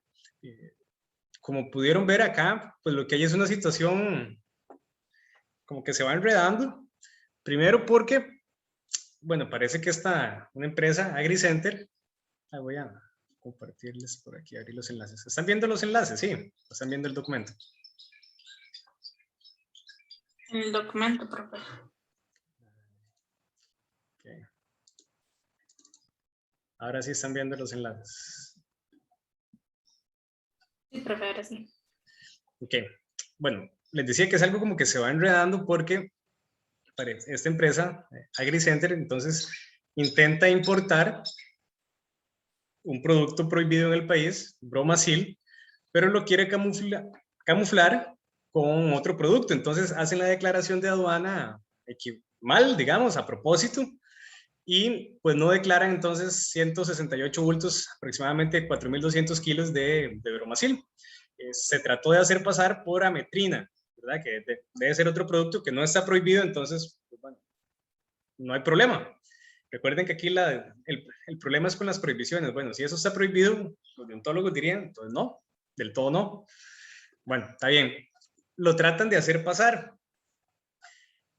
Por algún motivo, seguro no se sobornó bien al funcionario de Hacienda.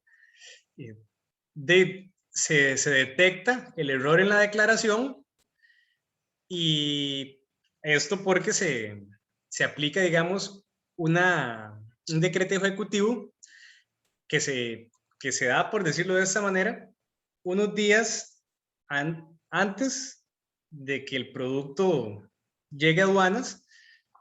Y aquí es donde se empieza a complicar. La empresa dice, bueno, es que cuando nosotros hicimos la compra de esto, todavía no se había dado el decreto, ¿verdad? Se compra antes, en el 2017, en el 5 de mayo se compra, se embarca el 7 de mayo y el decreto sale el 5 de junio.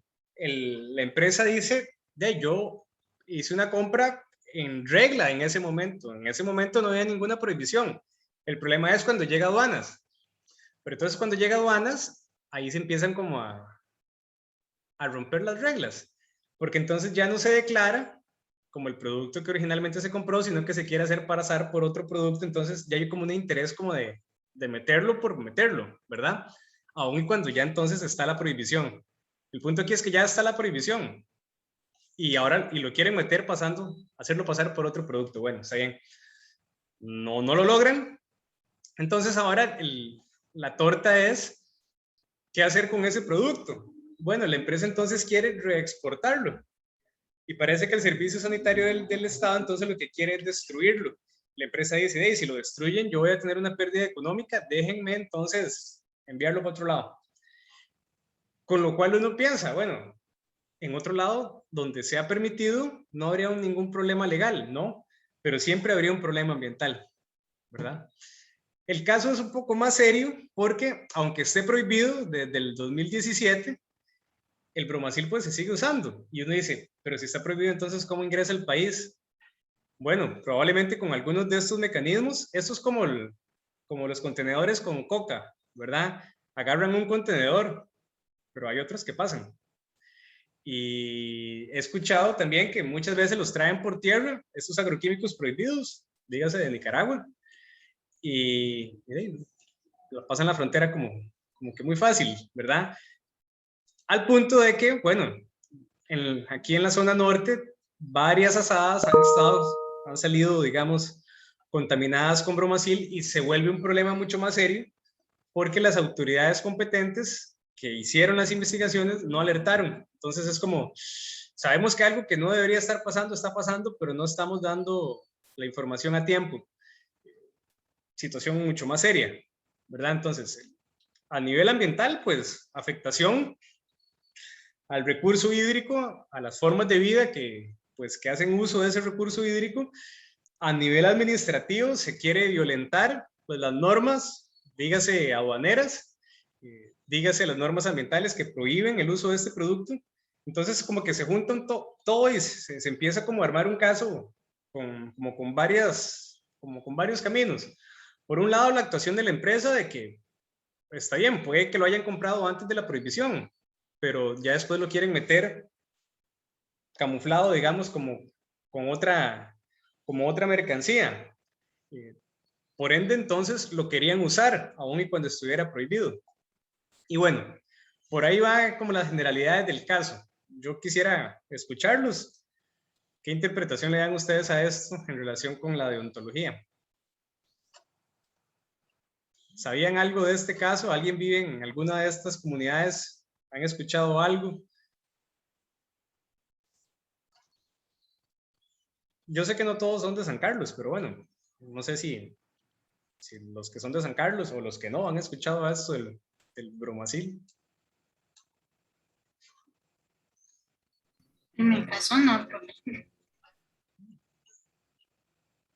¿Quién habló? Perdón. Bueno, yo, Ajá. no, yo tampoco había escuchado nada, sin embargo, ahora viendo esas noticias de CR hoy, apareció una que no está ahí, bueno, usted no la puso ahí, que decía como que estaba liberando bromacil, pero en Pital, y había por ende agua contaminada. Entonces, me pareció, o sea, nunca lo había escuchado, pero me pareció muy peligroso para las personas que viven ahí. A Pital lo he escuchado en broma, paréntesis, broma, de estudiantes que viven en Pital y que me dicen, no, profe, es que a Pital ahora le dicen piñal, porque es prácticamente piña, ¿verdad? Lo que hay por ahí. Y eso pasa una factura entonces a los mantos acuíferos porque dejémonos de eufemismos. Esos productos, muchos son para uso en piñeras y en otros cultivos también, ¿verdad? No solo en piñeras, pero como la mayor extensión ahorita, digamos, la tenemos en piña, pues bueno, en la piña es como muy fácil echarle los clavos, ¿verdad? Somos potencia mundial en el uso de agroquímicos o pesticidas. Me gusta más pesticidas, le da como un tono más serio, ¿verdad? Costa Rica es número 1. Es decir, en nuestra cadena alimenticia hay muchos rastros de pesticidas que por eso, digamos, la gente se enferma. En fin, no es nada nuevo. De repente no lo habían escuchado, pero pasa en Río Cuarto, en Aguasarcas, en Pital, por todo lado, ¿verdad? En la zona sur, en el Caribe. Estas noticias de por acá son más como de la zona norte, por lo menos esta que les señalaba ahí, pero hay noticias de todo el país, tristemente. Bueno, en la zona central no, porque no hay tantas piñeras en el Valle Central, pero el Caribe, la zona sur, la zona norte, se las traen. ¿Qué más, chiquillos? ¿Algún otro comentario?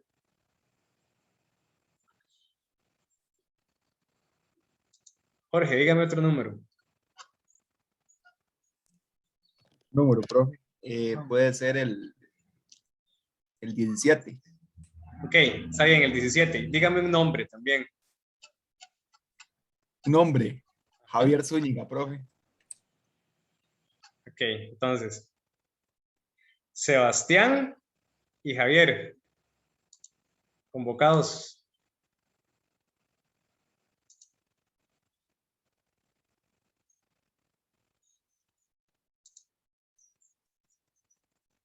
Aquí estoy, profe, yo, Javier.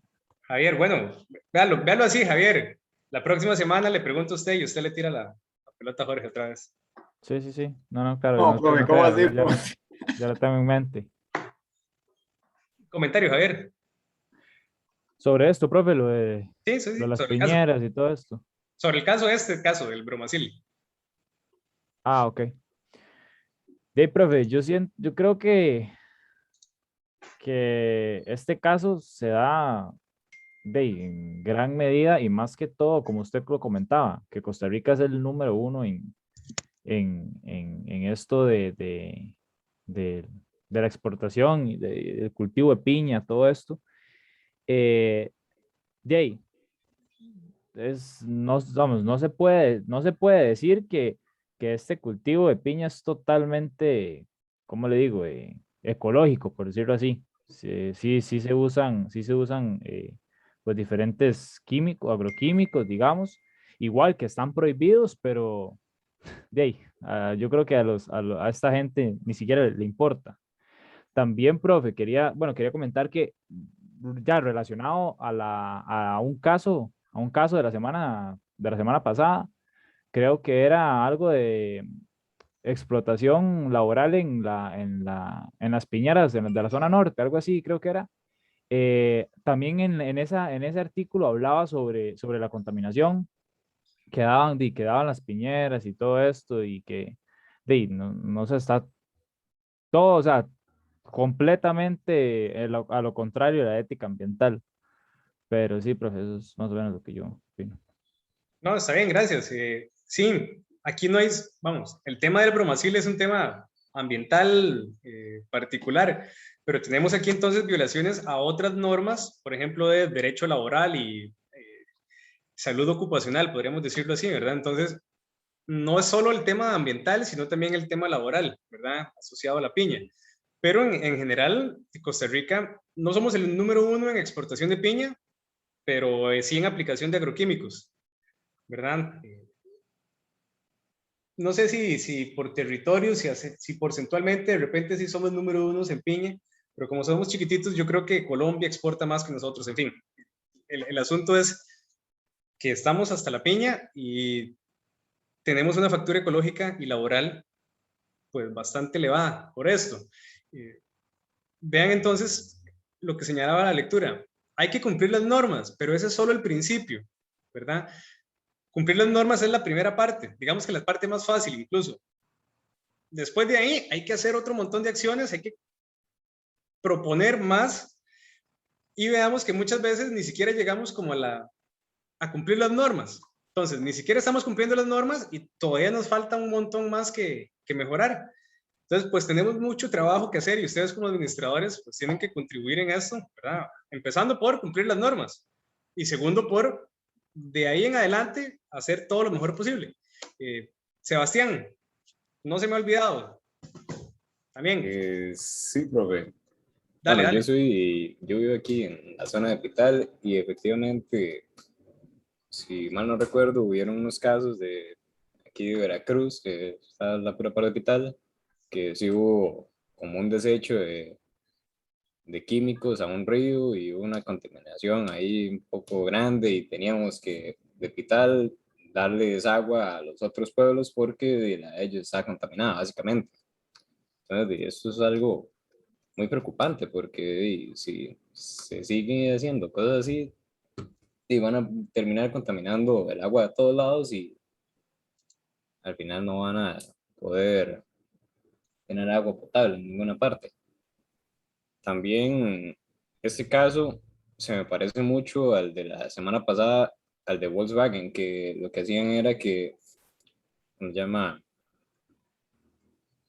Utilizaban máquinas para alterar los carros y que en las pruebas de emisión de gases pasaran, pero en realidad cuando están en la calle producían como un 40% más de lo que debían. Entonces es básicamente lo mismo. Ellos saben que es prohibido importar estos químicos, pero de todas formas lo están haciendo y están tratando de meterlos al país, y esto lo que hace es afectar más a la contaminación y todas esas cosas. Entonces, o sea, no es muy ético, la verdad, saber que lo que están haciendo no se puede hacer por ley y de todas formas lo hacen. Sí, vean, esa es una constante casi que en todos los casos donde uno ve digamos, los casos negativos, siempre se violan normas, ¿verdad? Entonces, vean, la deontología nos puede ayudar a interpretar, analizar casos, ustedes que tienen que hacer un análisis de casos, y pueden decir, mira, bueno, aquí habían estas y estas y estas consideraciones deontológicas, en el caso, pues, se quebrantó esto y esto y esto, y esa puede ser una línea de análisis, claro.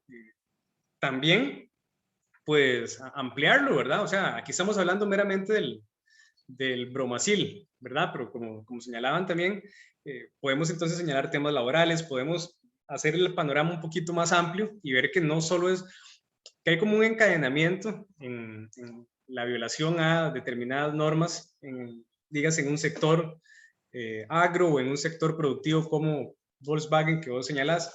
Lo de Volkswagen era un software, digamos, era un software en la computadora que detectaba esto, ¿verdad? Cuando un carro estaba en una prueba, digamos, de gases y emitía menos, lo cual uno, o sea, yo lo reconozco como que son creativos a la hora de engañar, pero se ve muy mal, ¿verdad? En una empresa tan poderosa como Volkswagen le salió muy caro, también, dicho sea de paso, ¿verdad? Tuvieron que sacar buena plata, pero el punto es que al final las emisiones ya nadie las recupera, ¿verdad? Ya, como dicen, el daño está hecho, igual con el bromacil.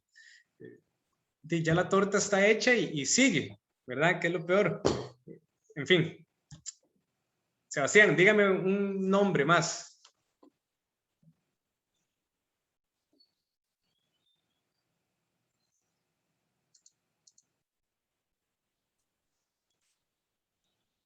Vamos a ver. Profe, si quiere yo hablo. Ah, bueno. Dale. Es que, bueno, por ejemplo, yo fui compañero del colegio de Sebastián, entonces vivo también cerca de Pital. Entonces, sé lo que es vivir con eso, de la piña. De hecho, me acuerdo que cuando pasó eso de Veracruz, fue porque, bueno, primero, sí usaron el bromacil y fue que se había ido justo como a la naciente del acueducto de Veracruz, o sea, entonces había sido aún peor, no fue solo un río en general, sino que fue directamente al agua potable. Y teníamos una profesora que era de Veracruz y de verdad, o sea, me acuerdo que ella a veces decía, porque digamos en clases extras así, teníamos que llevarle como, ¿cómo se llama? Digamos los galones de agua, o sea, ella prefería eso que otra cosa. Y no sé, profe, la verdad es que sí es preocupante, porque al final, o sea, Costa Rica, y a nivel de exportación de piña, es algo que económicamente nos ayuda bastante, pero el problema es si se hacen estas cosas, o sea, porque al final, de, el ambiente, si uno lo daña, ya eso sí, hay cosas que no van a tener vuelta atrás y no vale la pena sacrificar eso. Mejor seguir las cosas al pie de la letra, como dice Sebastián, el ejemplo de Volkswagen, que estaba haciendo fraude con los desechos de los carros para, fijo, económicamente les iba a ir mejor. Pero, o sea, ¿a qué coste? ¿A qué coste tenía el ambiente sobre eso? No, muchas gracias, Mario, por el comentario y por la anécdota también. Y, puchica, es que uno, vamos a ver, uno teóricamente lo puede conversar de esto, pero son afectaciones a la vida de las personas, a la salud. Nosotros vamos a ver una de las películas del foro, tiene que ver también con contaminación del recurso hídrico. Es esta película de Erin Brockovich, que paréntesis fue la película que le dio el Oscar a Julia Roberts, pero Erin Brockovich existe, es una persona real, es una activista real, y desde ya si pueden ver la peli, yo todavía no las he colgado, ya las subí, tengo que colgarlo en el TEC digital y eso lo haré pronto, pero si pueden ir viendo esas pelis, tienen que ver con esto, cómo, vamos a ver, la contaminación, claro que pasa una factura al medio ambiente, a los animales, etcétera, pero también a los seres humanos, vamos a ver, somos dependientes del recurso hídrico y la salud de muchas personas es muy fácil comprometerla si contaminamos las fuentes de agua. Entonces es un tema muy delicado, de verdad que sí. Dentro de los ejes de trabajo del TEC, por ejemplo, está el agua, está el recurso hídrico. A nivel país, creo que tal vez no lo notamos porque tenemos mucha agua. Y aquí en la región Guatar Norte hay mucha agua. Mi familia, por el lado de mi mamá, es de Guanacaste. En Guanacaste la sequía no es jugando, es cosa seria. Y pues yo creo que a veces como que tenemos tanta agua que no la valoramos, ¿verdad? Es el punto. Pero si viviéramos, por ejemplo, no sé, en algún país europeo, el agua es bien cara, ¿verdad? El recurso hídrico, pues hay que cuidarlo porque es un recurso limitado, ¿verdad? Entonces, no es como que uno lo pueda malgastar y no pasa nada, sí pasa, ¿verdad? Hay gente que se ve afectada y bueno, lo dejo por aquí, chiquillos. No sé si alguien tiene algún otro comentario sobre este caso. ¿Algo que quieran comentar más? ¿Alguna otra idea? No, ya están aburridos, yo.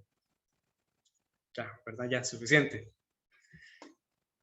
Ok, bueno, de mi parte, chicos, esto era lo que tenía preparado para hoy. Si no hubiera más preguntas, más comentarios, entonces pues, lo dejamos por aquí. Nos vemos la otra semana. Ahí ya tienen la clase en el TEC Digital. Todavía no les he terminado de calificar la bitácora pasada. Me puse a leer los trabajos extra. Todavía tengo que responderle unos cuantos correos de trabajos extra que enviaron. Que pues bueno, los estoy respondiendo ahorita en el transcurso de la tarde. Entonces, de mi parte, desearles feliz fin de semana. Que estén bien. Cumplan las normas. No mientan. Está bien, profe, muchas gracias. Muchas gracias. Gracias. Hasta luego. Que estén bien. Feliz fin de semana.